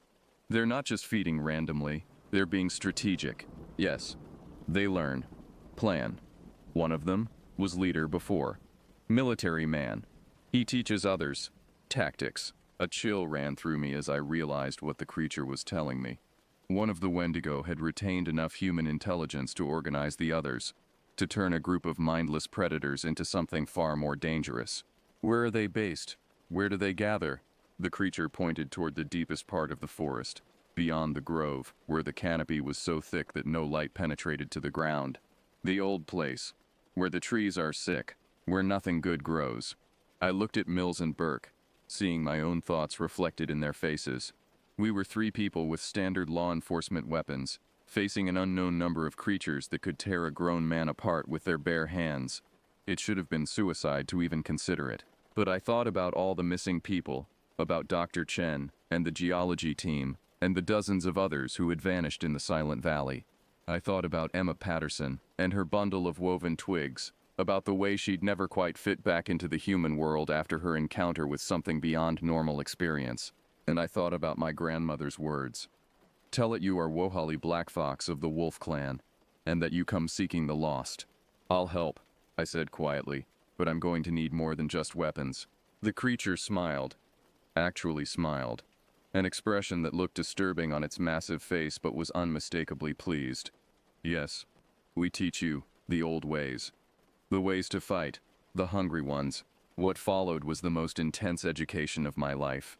The Kekla Kudla had been fighting Wendigo for centuries, developing tactics and techniques that combined ancient wisdom with brutal practicality. They showed me how to read the signs of Wendigo presence, how to use the forest itself as both weapon and shield, how to call upon the spirits of the land for protection and strength. Most importantly, they taught me about the Wendigo's weakness. For all their supernatural strength and endless hunger, they were still bound by certain rules, still vulnerable to the old protections that had been used against them for generations. Iron, the guide explained, showing me a collection of metal objects taken from previous victims. Cold iron, it burns them, weakens them, and fire, the sacred fire, made with offerings and prayers. I looked at the metal objects, belt buckles, knives, even a few bullets that had been recovered from the grove's defenders.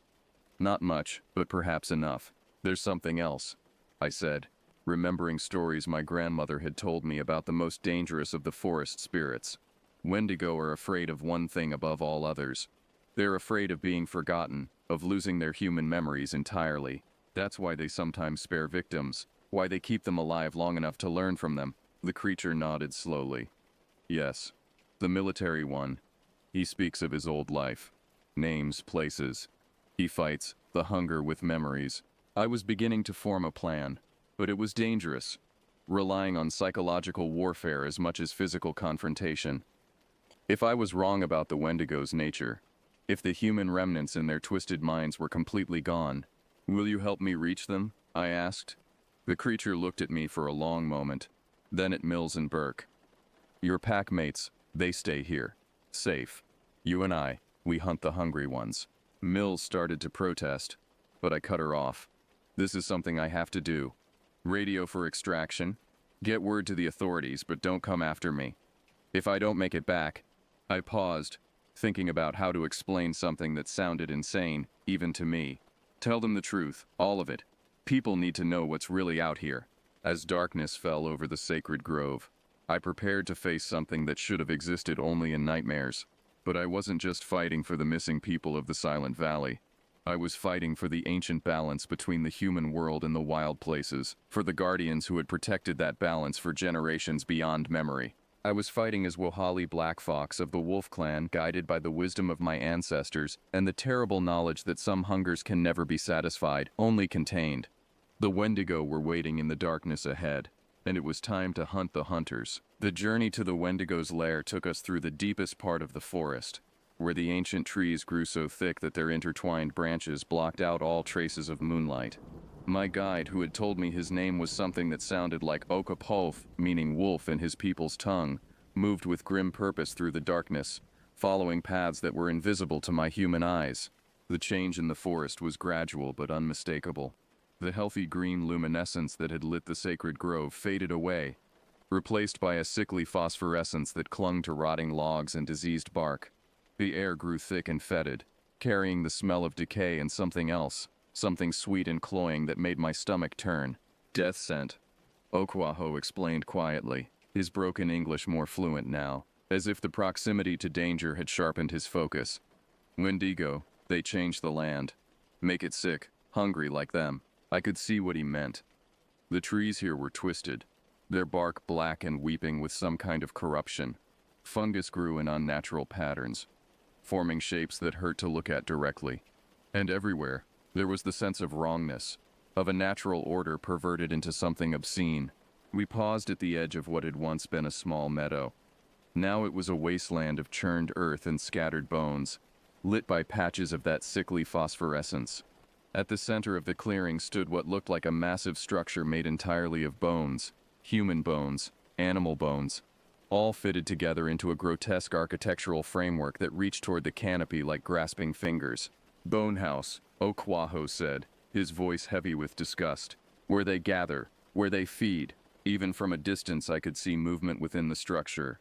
Dark shapes moving with predatory purpose, occasionally illuminated by the diseased light that seemed to emanate from the bones themselves. And I could hear sounds growling, scraping, and underneath it all, something that might have been human voices engaged in conversation. "How many?" I whispered. Okwaho held up both hands, then 3 more fingers. 13. More than we'd expected, and far more than I could hope to fight conventionally. But I wasn't planning to fight them conventionally. I pulled out the leather pouch my grandmother had given me, adding to its contents the iron objects the Kekla Kudla had provided. Bullets, knife blades, even a few belt buckles that could be sharpened into crude but effective projectiles. Then I added something else, something I'd been carrying since my first day as a ranger. A small piece of flint from the original Cherokee homeland, blessed by the tribal elders and given to me when I'd taken my oath to protect the wild places. "Sacred fire," I told Ahakwaho, "the old way." He nodded approvingly, then pointed to a position about 50 yards from the bone house where we could approach without being detected. "You make fire there. I create distraction." "What kind of distraction?" The massive creature showed me his teeth in what was unmistakably a predatory grin. "Challenge the leader. Make him angry. Wendigo, when angry, they make mistakes." It was a sound plan, but incredibly dangerous. If the Wendigo leader retained enough human intelligence to coordinate the others, then provoking him might cause them all to attack at once. But it was also our best chance to disrupt their organization, to turn their coordination against them. We moved carefully through the corrupted forest, using the diseased trees as cover. Up close, the bone house was even more horrifying than it had appeared from a distance. The bones weren't just stacked randomly, they were arranged in patterns, complex geometric designs that reminded me of the territorial markers we'd seen earlier, but twisted into something malevolent.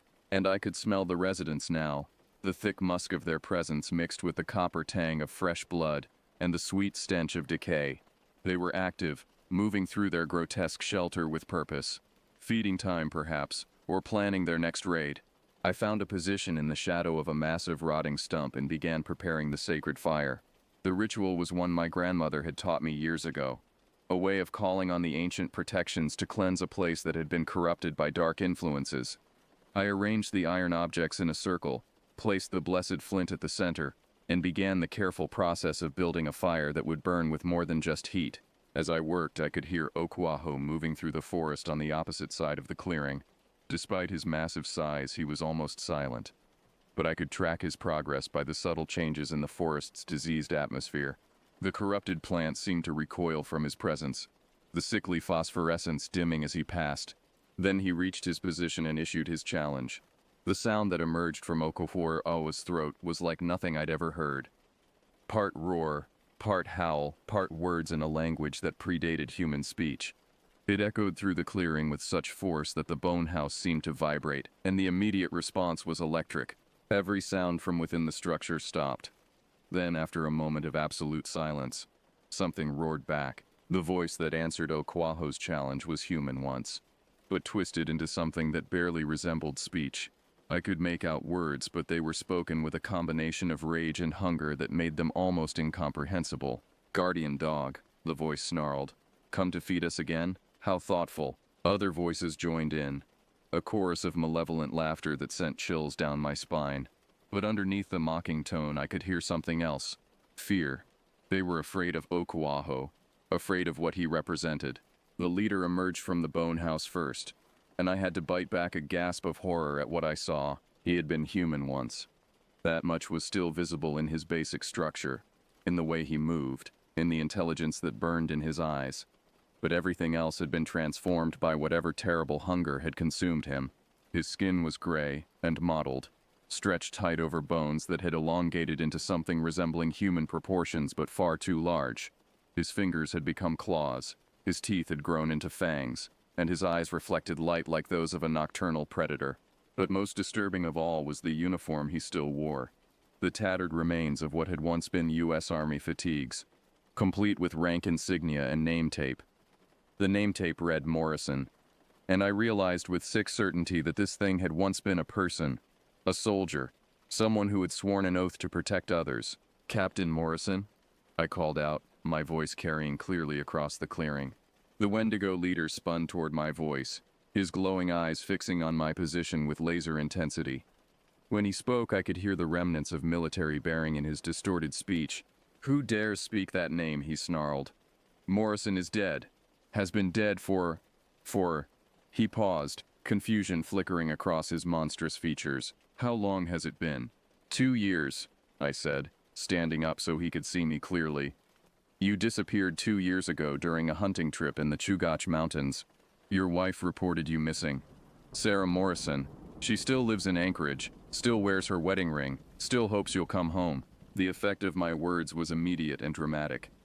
Morrison staggered backward as if I'd struck him, his claws going to his head in what was clearly a gesture of pain. "Sarah," he whispered, and for a moment his voice was almost human. "Oh God, Sarah, what did I?" But the moment of humanity was brief.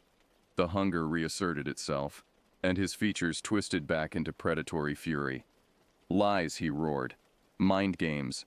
Morrison is dead. I am something else now, something better." The other Wendigo had emerged from the bone house, forming a loose circle around the clearing. I counted 13 of them, just as Aquaho had estimated. But seeing them all together was more terrifying than I'd imagined. They moved with pack coordination, communicating with growls and gestures, clearly following Morrison's tactical leadership even in their corrupted state. "You're still human enough to remember tactics," I said, keeping my voice steady despite the terror clawing at my chest. "Still human enough to lead them, which means you're still human enough to choose to stop." Morrison laughed, a sound like breaking glass. "Stop? Why would I stop? I've never been stronger, never been more alive. The hunger shows us the truth, that humanity is just prey, that strength is the only real virtue." He gestured to his pack, and they began closing in on my position. But I was ready. I struck the flint against the iron, and the sacred fire blazed to life. The effect was immediate and profound. The corrupted phosphorescence in the clearing dimmed and guttered, as if the clean light of the sacred flame was pushing back the diseased glow. The Wendigo recoiled, hissing and covering their eyes, temporarily blinded by light that was more than just illumination. But more importantly, the fire revealed something that the diseased light had hidden. Around the bone house, partially concealed by the twisted architecture, were cages made of woven branches and metal. And in those cages were people, living people, kept as food for the Wendigo pack. "Dr. Chen," I breathed, recognizing the botanist among the prisoners. She was alive, barely conscious but alive, along with at least 6 other people in various states of health. Morrison followed my gaze and grinned with his mouth full of fangs. "Fresh meat," he said conversationally. "We've learned that they keep better if we don't kill them all at once. Portion control, you might say." The casual cruelty of his words ignited something in my chest. Not just anger, but a deeper fury that seemed to come from the earth itself, from the violated forest around us, from the ancient compact between guardians and the wild places they protected. I reached into my jacket and pulled out the small pouch of herbs my grandmother had given me, scattering sage and sweetgrass into the sacred fire.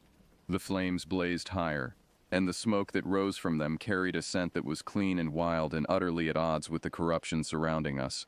"I am Wohali Blackfox," I said, my voice gaining strength as I spoke the words my grandmother had taught me. "Of the Wolf Clan, descendant of guardians, protector of the sacred places.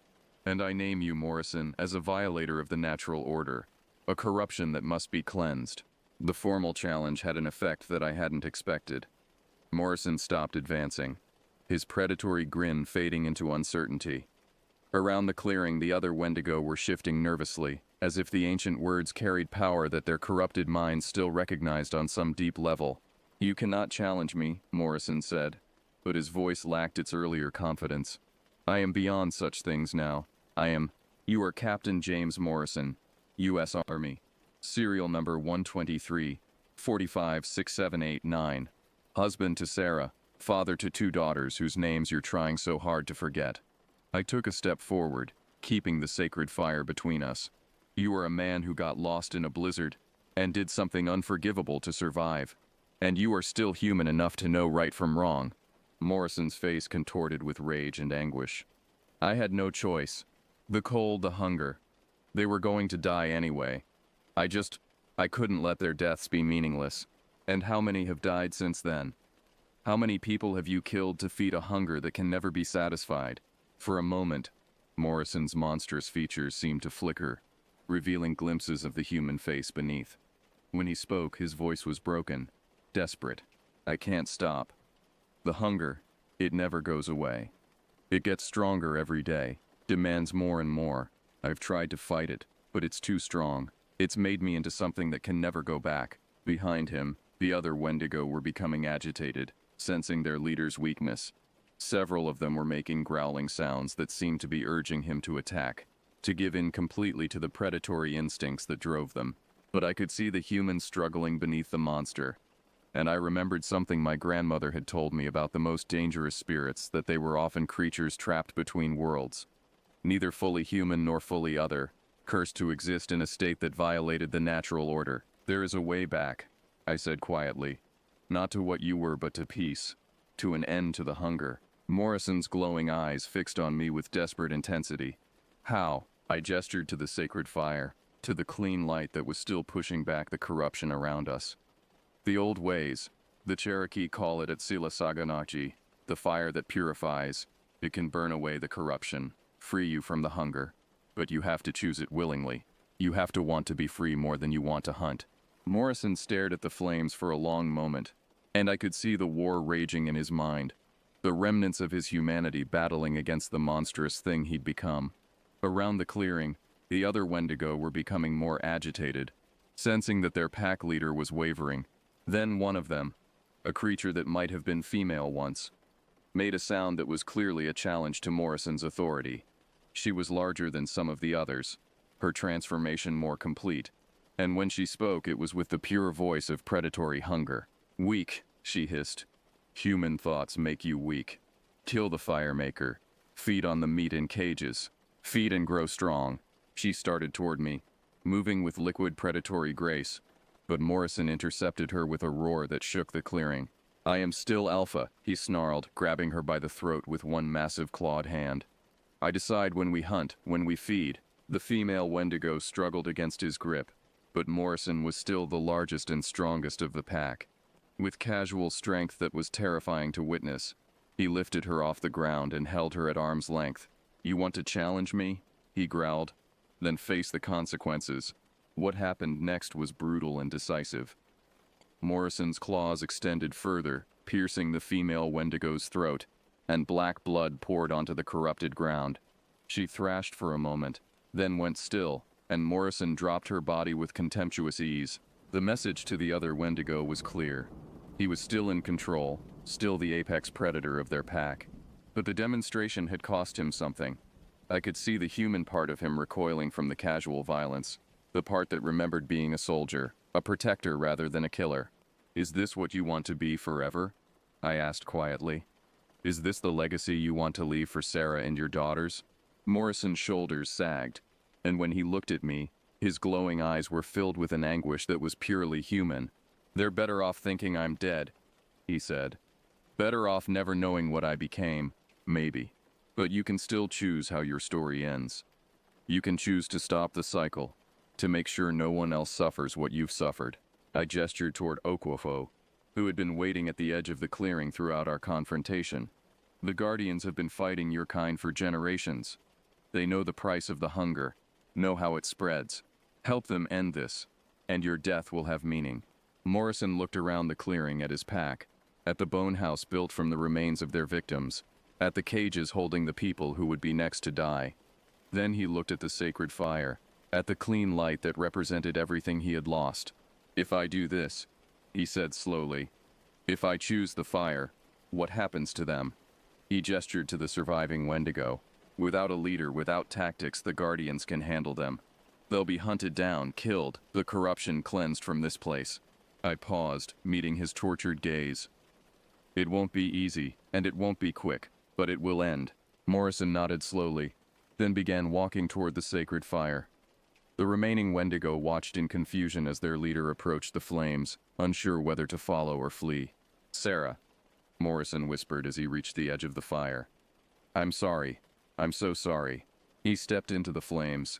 The sacred fire blazed higher, fed by something more than wood and herbs. The clean light expanded, pushing back the corruption with waves of purifying energy that made the diseased trees groan and the bone house shudder. And Morrison burned, but not with ordinary fire.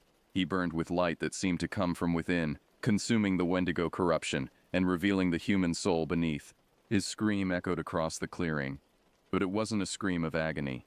It was a scream of release, of a hunger finally satisfied, of a torment finally ended. The effect on the other Wendigo was immediate. Deprived of their leader's tactical intelligence, they reverted to simple predators driven by hunger and fear. Some fled into the forest, where I knew Okwaho and his people would be waiting. Others attacked in mindless fury, only to be driven back by the expanding light of the sacred fire. Within minutes it was over. The bone house collapsed, its corrupted architecture unable to withstand the purifying energy. The diseased phosphorescence faded, replaced by clean moonlight filtering through the canopy. And the Wendigo were gone, either dead or scattered to be hunted down by the Guardians. I spent the rest of the night freeing the prisoners, treating their injuries with supplies from my pack, and helping them understand that their ordeal was finally over. Dr. Chen was weak but coherent, and she helped me care for the others until Okwaho could guide us back to the sacred grove and eventual rescue. As dawn broke over the silent valley, I stood at the edge of the clearing where the bone house had been. The sacred fire had burned down to embers, but the purifying energy lingered, slowly healing the corruption that had poisoned this part of the forest. Okwaho approached me, moving with the silent grace that seemed natural to his people. "It is done," he said in his broken English. "The hungry ones, scattered. We will hunt the rest. Keep the valley safe. What about the people who were taken? The ones we couldn't save? We honor them. Remember them. Make sure their deaths have meaning." He paused, studying my face. "You understand now. The burden of Guardians." I nodded, thinking about Morrison's final choice. About the price of protecting the balance between human and wild. Will you be able to manage without more disappearances? Without people wandering into the valley to feed the Wendigo? Valley will heal. Corruption will fade. In time, it will be safe again for humans. But we will watch. Always watch. He handed me something, a small carved token made from what looked like bone and sinew. For you. Mark of Guardian. If you ever need, call and we answer. I accepted the token, feeling its weight both physical and spiritual. It was an honor I hadn't expected, a recognition that I had become something more than just a park ranger who had wandered into an extraordinary situation. 3 days later, I was back at Wolf Lake National Park, filing reports that told carefully edited versions of the truth. The official story was that a group of survivalist extremists had been responsible for the disappearances, using the remote valley as a base for their illegal activities. The survivors' accounts of giant forest creatures were attributed to trauma and exposure, their memories of the Wendigo dismissed as hallucinations. But I kept the token Okwaho had given me, and I carried it when I patrolled the forests around Wolf Lake, because I had learned that there are Guardians everywhere, watching over the balance between civilization and wilderness, keeping ancient threats contained in the deep places where they couldn't spread. And sometimes, when the wind moves through the trees in a way that sounds like whispers, I remember that I am Wohali Blackfox of the Wolf Clan, and that my grandmother's stories were never just stories. They were preparation for a responsibility I never knew I would have to carry. The phone call came 6 months later. In the middle of the night. "Mr. Blackfox?" The voice was unfamiliar, stressed, official. "This is Agent Patricia Hayes, FBI. We have a situation in Olympic National Park that we think you might be able to help with. People are disappearing, and the survivors are telling some very unusual stories." I looked at the carved token on my nightstand, feeling its weight and remembering Okwaho's words about the burden of Guardians. What kind of stories? I asked, though I already knew the answer. Stories about giants in the forest, Mr. Black Fox. And we need someone who understands what that really means. I was on a plane to Seattle the next morning, carrying my grandmother's herbs and the knowledge that the work of guardians is never truly finished, because there are always hungry things in the darkness, always violations of the natural order that need to be corrected, and there are always people like me, caught between worlds, trying to maintain a balance that most of humanity never even knows exists. My name is Wohali Black Fox, and I have some stories to tell, but this one at least has an ending.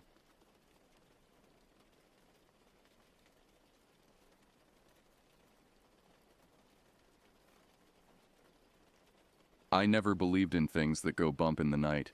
Not until North Carolina's Uwharrie National Forest taught me otherwise. My name is Curtis Webb, and 6 months ago I was bartending at a dive in Detroit, drowning in student loans and back rent, watching my mother's medical bills pile up like accusations. The eviction notice came on a Tuesday. The recruitment call came on a Wednesday. Coincidence, they said. I knew better, but when you're 32 and sleeping on a friend's couch, you don't ask too many questions about jobs that pay 6 figures. The program, that's what they called it. Always with a capital P, recruited people like me. Desperate. Skilled enough to be useful, broke enough to keep quiet. Former military, law enforcement, EMTs who'd seen too much and said too little. They found us in our lowest moments and offered salvation wrapped in an NDA thicker than a Bible. You'll be helping people, the recruiter told me in that windowless office in Dearborn. Her name was Sophia, and she had the kind of eyes that had seen things she'd never talk about. People who go missing in places where the official search and rescue teams come up empty. I should have walked away. Should have gone back to pouring drinks and pretending my MOS as a combat medic meant something in the civilian world. But I thought about Mom in that state facility, about the debt collectors, about my love for hiking and the outdoors turning into something that could actually pay. I thought about everything I'd be giving up by staying poor, so I signed. And they sent me to Oregon first, then Wisconsin, then Pennsylvania. Each time the same story, missing hikers, hunters, campers. Each time we found them, or what was left of them. And each time the official report said something neat and explainable. Animal attacks, exposure, accidental falls. But I'd seen the scratches that went too deep, in patterns too deliberate. I'd found campsites torn apart with a violence that felt personal, and I'd heard the sounds in those dark woods, sounds that didn't belong to any animal in any field guide. Now Michigan was behind me, and I was standing in a clearing in North Carolina, surrounded by pines so tall they seemed to scratch the gray October sky. My partner Eugene stood beside me, studying a topographical map with the intensity of a man trying to find salvation in elevation lines. 3 disappearances in 2 weeks. He muttered. His breath misted in the cold air. Eugene was older, maybe 50, with the kind of weathered face that suggested he'd been doing this long before the program had a name. All experienced outdoorsmen, all vanished within a 5-mile radius. Any bodies? I asked, though I already knew the answer. 1. Hiker named Sarah Brennan. Park rangers found her 4 days ago. He folded the map, his hands steady despite the morning chill. Coroner said it was a bear attack. But bears don't arrange bones in circles, and they sure as hell don't carve symbols into trees. I'd seen the photos during the briefing. The symbols had made my skin crawl. Not because they were grotesque, but because they were familiar. Variations of them had appeared at every site. Pennsylvania, Wisconsin, Michigan. Like someone was leaving us breadcrumbs, daring us to follow the trail. Local folklore, Eugene continued, pulling out a worn notebook, talks about something called the Whisper Man. Native American legends, settler stories, all the way back to the 1700s. A figure that appears in the woods when the veil between worlds grows thin. Autumn, specifically. Halloween bullshit, I said, but my voice lacked conviction. Eugene gave me a look that said he'd heard that before, probably from people who weren't around anymore. The locals don't come here in October, haven't for generations. There's a reason these woods are so empty. As if on cue, the forest went silent. The bird songs that had provided a distant soundtrack cut off like someone had hit a mute button. Even the wind seemed to hold its breath. You feel that? Eugene whispered. I did. A pressure in the air like the moment before a thunderstorm. except the sky remained that flat, gray nothing. The temperature dropped. Not gradually, but all at once, as if we'd stepped into a freezer. That's when I saw him. At first, I thought it was just a shadow between the trees, a trick of the overcast light. But shadows don't move against the wind. Shadows don't have eyes that catch the dim light like a cat's, yellow and aware. The figure stood maybe 60 yards away, perfectly still, tall, taller than any man should be. Its form was wrong somehow, proportions that my brain refused to process correctly. Too thin, limbs too long, and it was watching us with an intensity that made my combat instincts scream. Eugene, I breathed. I see it. We'd been trained for a lot of things. Hostage situations, armed encounters, medical emergencies in the field. But no amount of training prepares you for the moment you realize your prey. The figure tilted its head, an owl-like motion too far, too fluid. Then it smiled. I was too far away to see details, but I felt that smile like a knife dragged across my spine. Eugene's hand moved to his sidearm. Protocol says, the figure vanished. Not running, not ducking behind a tree, simply gone, like smoke dispersing. We document and withdraw. Eugene finished, his voice tight. But we both knew we wouldn't withdraw. We couldn't. Because somewhere in these woods, 2 people were still missing. Olivia Chen, a wildlife photographer from Asheville. Doug Pritchard, a bow hunter from Charlotte.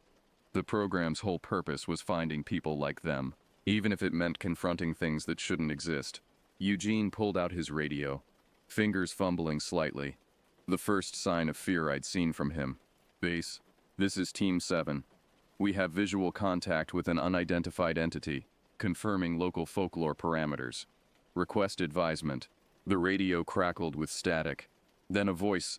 Sophia's voice came through with that same careful neutrality she'd used in the recruitment office. Team 7, you are advised to proceed with extreme caution. Avoid direct engagement.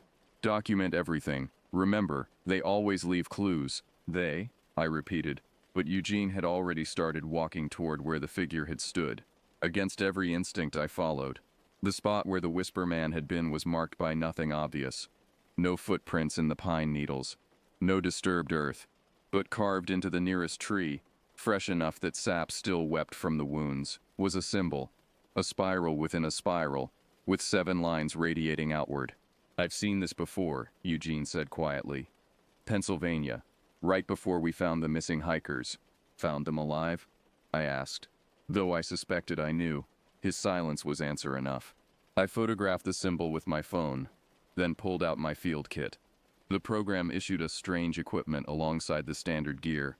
EMF readers, infrared cameras. Things that suggested they knew exactly what we'd be facing, even if they never said it outright. The EMF readers screamed to life, the needle jumping into the red.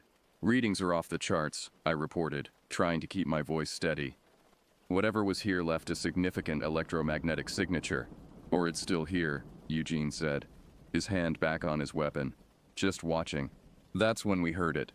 A whisper, carried on a wind that didn't exist. Not words exactly, but the cadence of speech, the rise and fall of something that might have been language once. It seemed to come from everywhere and nowhere, threading through the trees like invisible smoke, and beneath it so faint I almost missed it. Help me, Olivia's voice, or Doug's, or Sarah's, from beyond the grave. The sun was already sinking, painting the gray sky in shades of bruised purple. We had maybe 2 hours of daylight left.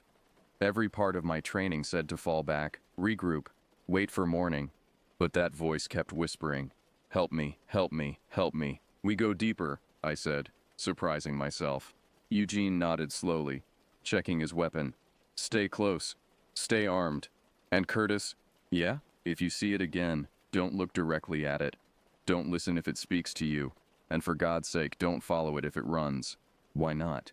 He met my eyes, and in them I saw the weight of too many operations, too many things witnessed in dark places. Because that's what it wants. We moved into the deeper woods, where the pines grew so thick the dying light barely penetrated. Behind us, I could have sworn I heard laughter, ancient, patient, and utterly inhuman. The Whisper Man was hunting, and we'd just accepted his invitation. The forest changed as we descended into the valley. The pines gave way to older trees, gnarled oaks and hickories that predated the park, predated the settlements, maybe predated the country itself. Their branches twisted overhead like arthritic fingers, and the ground beneath our boots grew soft with centuries of decay. My favorite thing about the outdoors used to be the silence. The way nature could swallow up the noise of cities, of debt collectors' phone calls, of hospital machines keeping my mother breathing. But this silence was different. Hungry, like the forest itself was holding its breath. Eugene moved like a man in enemy territory, which I suppose we were. Every few steps he'd pause, check his six, scan the tree line. We'd been walking for 40 minutes since the first encounter, moving roughly southeast based on the topo map and the theory. No, the certainty that the Whisper Man was leading us somewhere specific. The other sites, I said quietly, keeping my voice low. Pennsylvania, Wisconsin. Did they have places like this? Clearings or structures or altars? Eugene interrupted. That's what Sophia called them. Not built, grown. Trees arranged in patterns. Stones forming circles. Places where the barrier gets thin. Thin to what? He didn't answer, just pointed ahead. Through the trees I could make out a depression in the earth, maybe 30 feet across.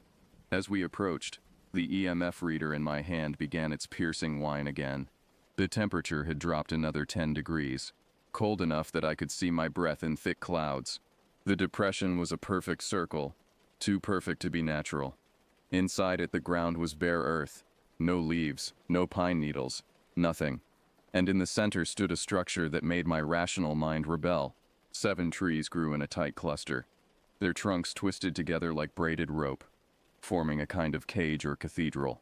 Their branches wove overhead in a canopy that blocked out the last of the daylight, and hanging from those branches were objects. Dozens of them, personal effects. I recognized a camera bag, expensive, professional. Olivia's, I breathed. Eugene was already moving around the perimeter, his flashlight beam playing across the other items. A compound bow, hunting knife, cell phones, wallets, a wedding ring. Some of the items looked recent, others were weathered, ancient, the leather and fabric rotting away. How many? I asked, though I didn't want to know. Too many. Eugene's voice was tight. Curtis, some of this stuff is old, like really old. That's a Spanish musket ball pouch. And that, he pointed to what looked like Native American pottery, cracked but still recognizable. This thing's been hunting for centuries. The whisper came again. Louder now, almost intelligible. Help me. It was coming from inside the tree cathedral. Don't, Eugene warned. But I was already moving forward. The program hadn't hired me to stand on the sidelines.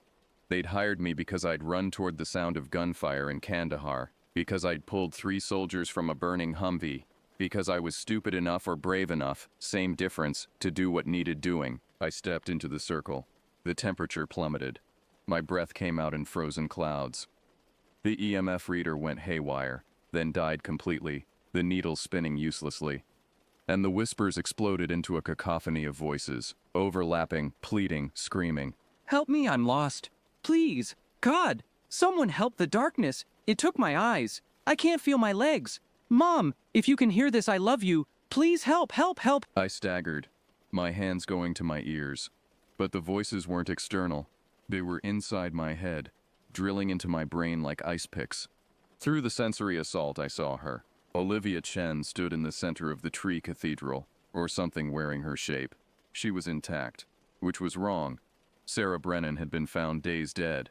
But Olivia stood there in her hiking clothes, her expensive camera still hanging around her neck, her eyes wide and aware. Curtis, she said. And her voice was her own. I'd heard it in the briefing videos, watched her Instagram posts during research. This was her. Curtis, you have to help me. It won't let me leave. I can see it. Watching, always watching. It's going to do to me what it did to the others. Where's Doug? I managed, fighting through the pressure in my skull. Where's Doug Pritchard? She pointed deeper into the trees. It took him last night. Took him into the hollow. I heard him screaming for hours. Eugene was shouting something behind me, but the words were muffled, distant. The world had contracted to just me and Olivia, and the twisted trees and the growing certainty that something was very, very wrong. Come with me, I said, extending my hand. "We can get you out." She took a step forward, her hand reaching for mine. That's when I saw it. Just a glimpse. There and gone, like a magic eye picture snapping into focus. For one terrible moment, I saw what was really there. Not Olivia. Something else. Something that had borrowed her shape like a coat, wearing her face like a mask. And beneath that mask, yellow eyes that I'd seen before, watching from between the trees. I yanked my hand back, stumbling. The Olivia thing tilted its head in that same owl-like motion. "Curtis," it said, and now I could hear the wrongness in the voice, the slight delay like a bad audio sync. "Why won't you help me?" "Because you're not her," I said, my hand finding my sidearm. The thing's smile was too wide, stretching Olivia's face like latex. "But I could be. I could be Olivia. I could be your mother in that hospital bed. I could be the creditor at your door. I could be everything you fear and everything you've lost. That's what I do, Curtis Webb from Detroit. I am the space between what you hope for and what you dread." It took a step closer, and Olivia's face began to shift, features flowing like wax. For a moment it wore my mother's face, then Sophia's, then Sarah Brennan's, half destroyed, then faces I didn't recognize, dozens of them, centuries of victims flickering across its stolen flesh. "The program knows what I am," it continued in a voice that was many voices. "They've known for years. Why do you think they send people like you? The desperate ones. The ones no one will miss. You're not rescuers, Curtis. You're offerings." My gun was out, trained on the thing's center mass, but my hand shook. "Where are they? Where are the real Olivia and Doug?" The Whisper Man. Because that's what this was. What had always been. Spread its arms wide. Everywhere. Nowhere. They feed the hollow. They strengthen the barrier. And in return, I am allowed to continue. A contract written in blood and suffering, renewed every season when the veil grows thin. Behind me, Eugene was closer now, shouting my name. His voice cut through the supernatural pressure like a lifeline. The thing noticed. Its smile faded, replaced by something like irritation. "Your friend is wise to fear me. He's seen what happens to those who interfere. Pennsylvania, wasn't it, Eugene? The one who tried to burn my altar. Did you ever find all of her pieces?" Eugene's voice close enough to hear now. "Curtis, run!" The Whisper Man moved. It was impossibly fast, crossing the distance in a heartbeat, shedding Olivia's form like a snake shedding skin. What emerged was something out of nightmare. Too tall, too thin, limbs that bent wrong, a face that was almost human but pulled just slightly off-center like an AI's failed attempt at rendering reality. I fired. 3 shots. Center mass. The way I'd been trained. The bullets hit home. I saw them impact. But the thing didn't slow. It just smiled wider. Those yellow eyes blazing with ancient hunger. Then Eugene was there, pulling me backward, and we were running. The forest erupted around us. Trees groaned and shifted, their branches reaching like claws. The ground itself seemed to buck and writhe, roots bursting up to snag our feet. And behind us, gaining with every impossible stride, the Whisper Man came, its laughter echoing off the trees like thunder. We burst through the circle's edge, and the world snapped back to something approaching normal. The supernatural pressure released like a popped balloon, sending us sprawling into the pine needles. "Keep moving," Eugene hauled me to my feet. "It can't leave the hollow, not yet, but that won't stop it for long." "What the hell is it?" I gasped, my lungs burning. "Old," Eugene panted as we ran. "Older than the tribes. Older than the land itself. It's tied to places of power, places where the world is thin. The program's been tracking it for decades, trying to contain it. But every time we think we have it figured out, it moves or changes or..." A tree exploded to our left, splinters flying like shrapnel. Through the gap I saw the Whisper Man, still in the circle but reaching, its arms extending like rubber, fingers like knives. "The symbols," I shouted. "The ones on the trees, they're marking territory." "It's spreading," Eugene confirmed. "Every year the hollow grows. Every year it needs more. And every year the program sends people like us to try to hold the line." We reached our extraction point as full darkness fell. Eugene triggered the emergency beacon while I kept my weapon trained on the tree line, expecting at any moment to see those yellow eyes emerge from the shadows. "Base, this is Team 7. Eugene spoke into the radio, his voice ragged. We need immediate extraction.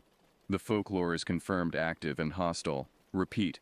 Hostile entity confirmed. We have no survivors. Sophia's voice crackled back, calm as ever. Extraction en route. ETA 20 minutes. Hold position. 20 minutes. In the dark, with something inhuman stalking through the woods. Eugene, I said slowly, what happens if it catches us? He checked his weapon, his face grim in the beam of my flashlight. Then we become part of the hollow, part of what feeds it. And next October, when the veil grows thin again, we'll be the ones calling for help, luring in the next rescue team. The whispers started again, circling us in the darkness. Not one voice now, but dozens, hundreds. All the victims of all the years, calling out in a horrific chorus. Help us, help us, help us. Don't listen, Eugene warned. It's just trying to draw us back. The real them are gone. This is just the echo. But I heard my mother's voice in that chorus. Heard her calling my name, begging me to come help her, to save her from the machines and the debt, and the darkness closing in. It was a lie. I knew it was a lie. But God help me, I wanted to answer. The helicopter's searchlight found us 12 minutes later. A column of white in the absolute black of the forest night. Eugene popped orange smoke, and we moved into the clearing. Weapons out, scanning the tree line for movement that never came. The Whisper Man was waiting. I could feel it. Patient and ancient and utterly sure of itself. Team 7, coming up, Eugene shouted over the rotor wash. The crew chief, a woman named Hazel with close-cropped gray hair, helped haul us aboard. As soon as our boots left the ground, the forest erupted. Trees shook like they were caught in a hurricane, though the air was still. And in the clearing we just vacated, I saw it, the Whisper Man, stepping out from between the pines. Watching us rise with those yellow eyes, its too wide smile never faltering, it raised one impossibly long arm. Not a wave. A promise. Jesus Christ, Hazel breathed. You actually saw it. You knew, I said, the words coming out harsh. You all knew what was out there. She didn't deny it, just handed us thermal blankets and coffee that tasted like dirt and salvation. We've known about the hollow sites for 30 years. North Carolina, Pennsylvania, Wisconsin, Michigan, Oregon, there are 11 confirmed locations, and we suspect dozens more. Places where something old lives. Something that was here before us and will be here after. The missing people, most are genuine disappearances. Wrong place, wrong time, especially in October. Some, she paused, choosing words carefully. Some are, the program's attempts to understand it, to contain it. Eugene was very still beside me, his coffee untouched. Say that again. You're not just rescue, Eugene. You're research. Every team we send in gathers data, behavior patterns, attack vectors. We're learning how to fight it. Learning? I laughed, the sound edging toward hysteria. It told us. It said we're offerings. That Hazel's expression didn't change. There's no deal. But there is a truth. It feeds regardless. Better we control the exposure. Try to understand it. Then let it spread unchecked. Every year the hollow grows. Every year it gets stronger. If we do nothing. She gestured at the vast darkness below. How long before this isn't just isolated forests? Before it reaches the cities? The helicopter banked, heading north. Through the window I could see lights. Small town, maybe 10 miles from where we'd been. Families, kids, normal people living normal lives, unaware that something impossible was hunting just beyond the tree line. Olivia Chen and Doug Pritchard, I said. What happens to them? Officially? Missing, presumed dead. Their families will get closure packages, therapy, financial compensation. Hazel's voice was flat, professional. Unofficially, they're gone, Curtis. The thing you saw, it doesn't just kill, it consumes. Takes everything they were and adds it to itself. That's why it can wear their faces, speak their words.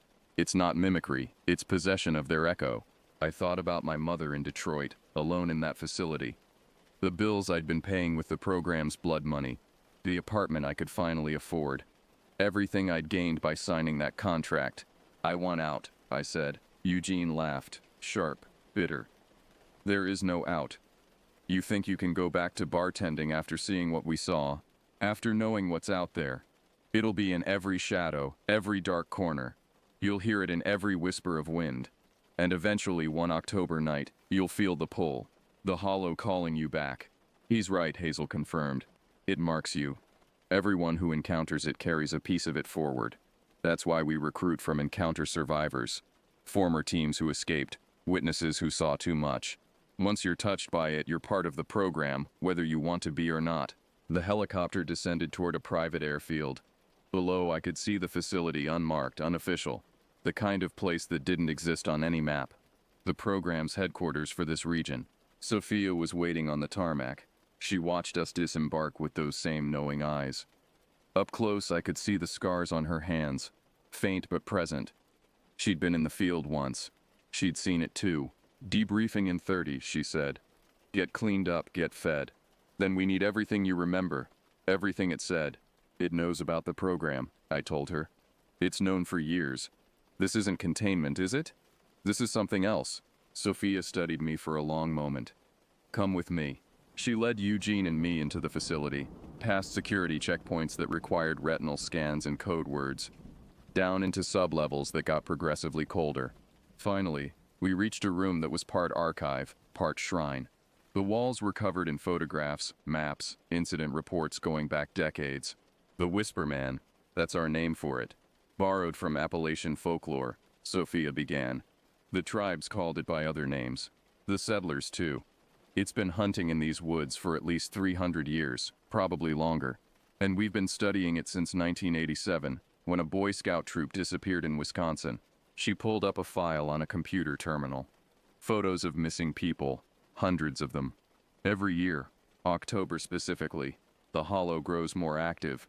The veil between what we understand and what we don't gets thinner, and it hunts. For years we had no way to track it, no way to predict where it would appear. People just vanished. Until, Eugene prompted, until we realized it was building something. Each hollow is a node, a point of power, and they're spreading, slowly creating a network. We don't know what happens if that network completes, but our xenoanthropologists have theories. Xenoanthropologists? I repeated, the study of non-human intelligence. Sophia pulled up a map showing the hollow sites, connected by thin red lines. The pattern was geometric, deliberate. Whatever the Whisper Man is, it's not mindless, it's patient, strategic. And it's been working towards something for centuries. The map showed 11 confirmed sites, but the red lines extended beyond them, pointing to empty spaces, future sites. The network spreading like a cancer across the eastern United States. You want us to stop it? I said. We want you to understand it, Sophia corrected. Every encounter gives us data. Every team that survives adds to our knowledge base. You're not offerings, Curtis. You're our front line. The only thing standing between that thing and the rest of the world. And if we fail? Eugene asked quietly. Sophia's expression was grim. Then by this time next year there will be 12 hollow sites. Then 13, then 20, and eventually the network will complete, and whatever the Whisper Man has been building all these centuries will come to fruition. She closed the files, turned to face us directly. I'm not going to lie to you. The program loses people, a lot of people, but every loss buys us time, buys us knowledge, and maybe eventually we'll figure out how to kill it, how to close the hollows for good. Or maybe we just keep feeding it, I said, and telling ourselves it's for the greater good. Maybe, Sophia agreed. But what's the alternative? Ignorance? Letting it spread unchecked while people die? I didn't have an answer to that. They put us up in quarters that night. Real beds, hot showers, food that didn't taste like fear and adrenaline. But I couldn't sleep. Every time I closed my eyes, I saw the Whisper Man smile, heard that chorus of voices calling from the hollow. Help us, help us, help us. Around 3 a.m., I found Eugene in the facility's common area, nursing coffee and staring at incident reports. Can't sleep either, he asked. Keep hearing them, I admitted. The voices, he nodded. That never goes away. Pennsylvania was 3 years ago, and I still hear her sometimes. The woman who tried to burn the altar. She was a good agent. Smart. But the hollow got inside her head, convinced her she could end it with fire. What happened? It took her apart piece by piece while she was still alive, screaming. And it made us watch. He took a long drink of coffee. The program found most of her. Eventually, why do you stay? I asked. Eugene was quiet for a long time. Because someone has to. Because if people like us don't stand between that thing and the world, who will?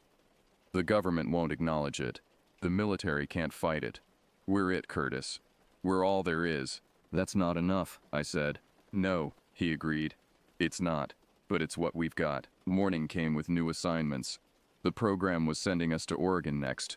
Another hollow site. Another set of disappearances. The cycle continuing, endless and inevitable.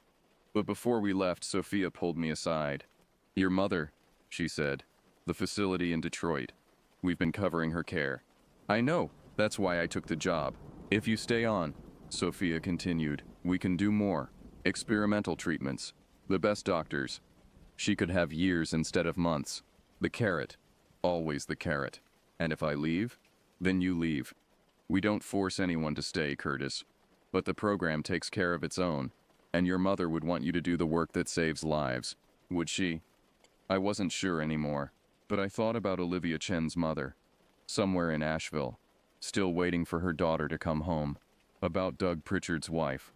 Wondering why her husband never made it back from his hunting trip. About all the families across all the years.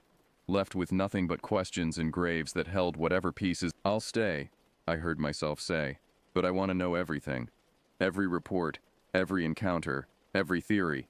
If I'm risking my life out there, I deserve to know what I'm fighting. Sophia smiled. The expression almost sad.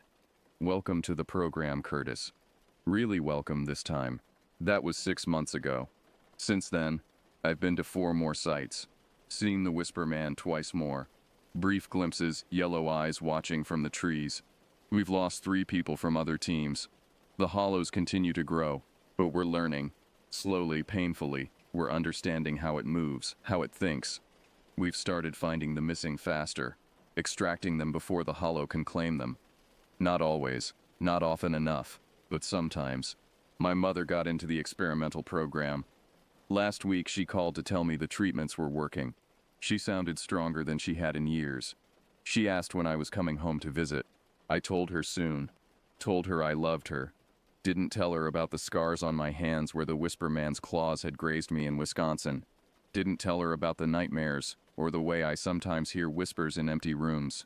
Eugene says that's normal. Says it means I'm part of the hollow now. Connected to it. That one day, if I'm not careful, it might use that connection to call me back. But he also says it means I can feel when the hollow is active. Sense when it's hunting. That makes me valuable. Makes me an asset instead of just another desperate recruit. The program ships out for Wyoming tomorrow. A new hollow site. Or maybe just the beginning of one. Reports of strange sounds in the Medicine Bow National Forest. Hikers reporting feeling watched. Symbols carved in trees. It might be the Whisper Man. Might be something else. The program has files on 14 different entities, and they suspect dozens more. I'll go.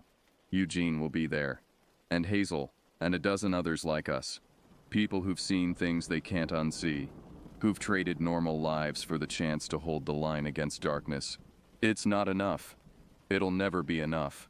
But it's what we've got. And somewhere in the Wyoming wilderness, the hollow is waiting. Patient, ancient, hungry, always hungry.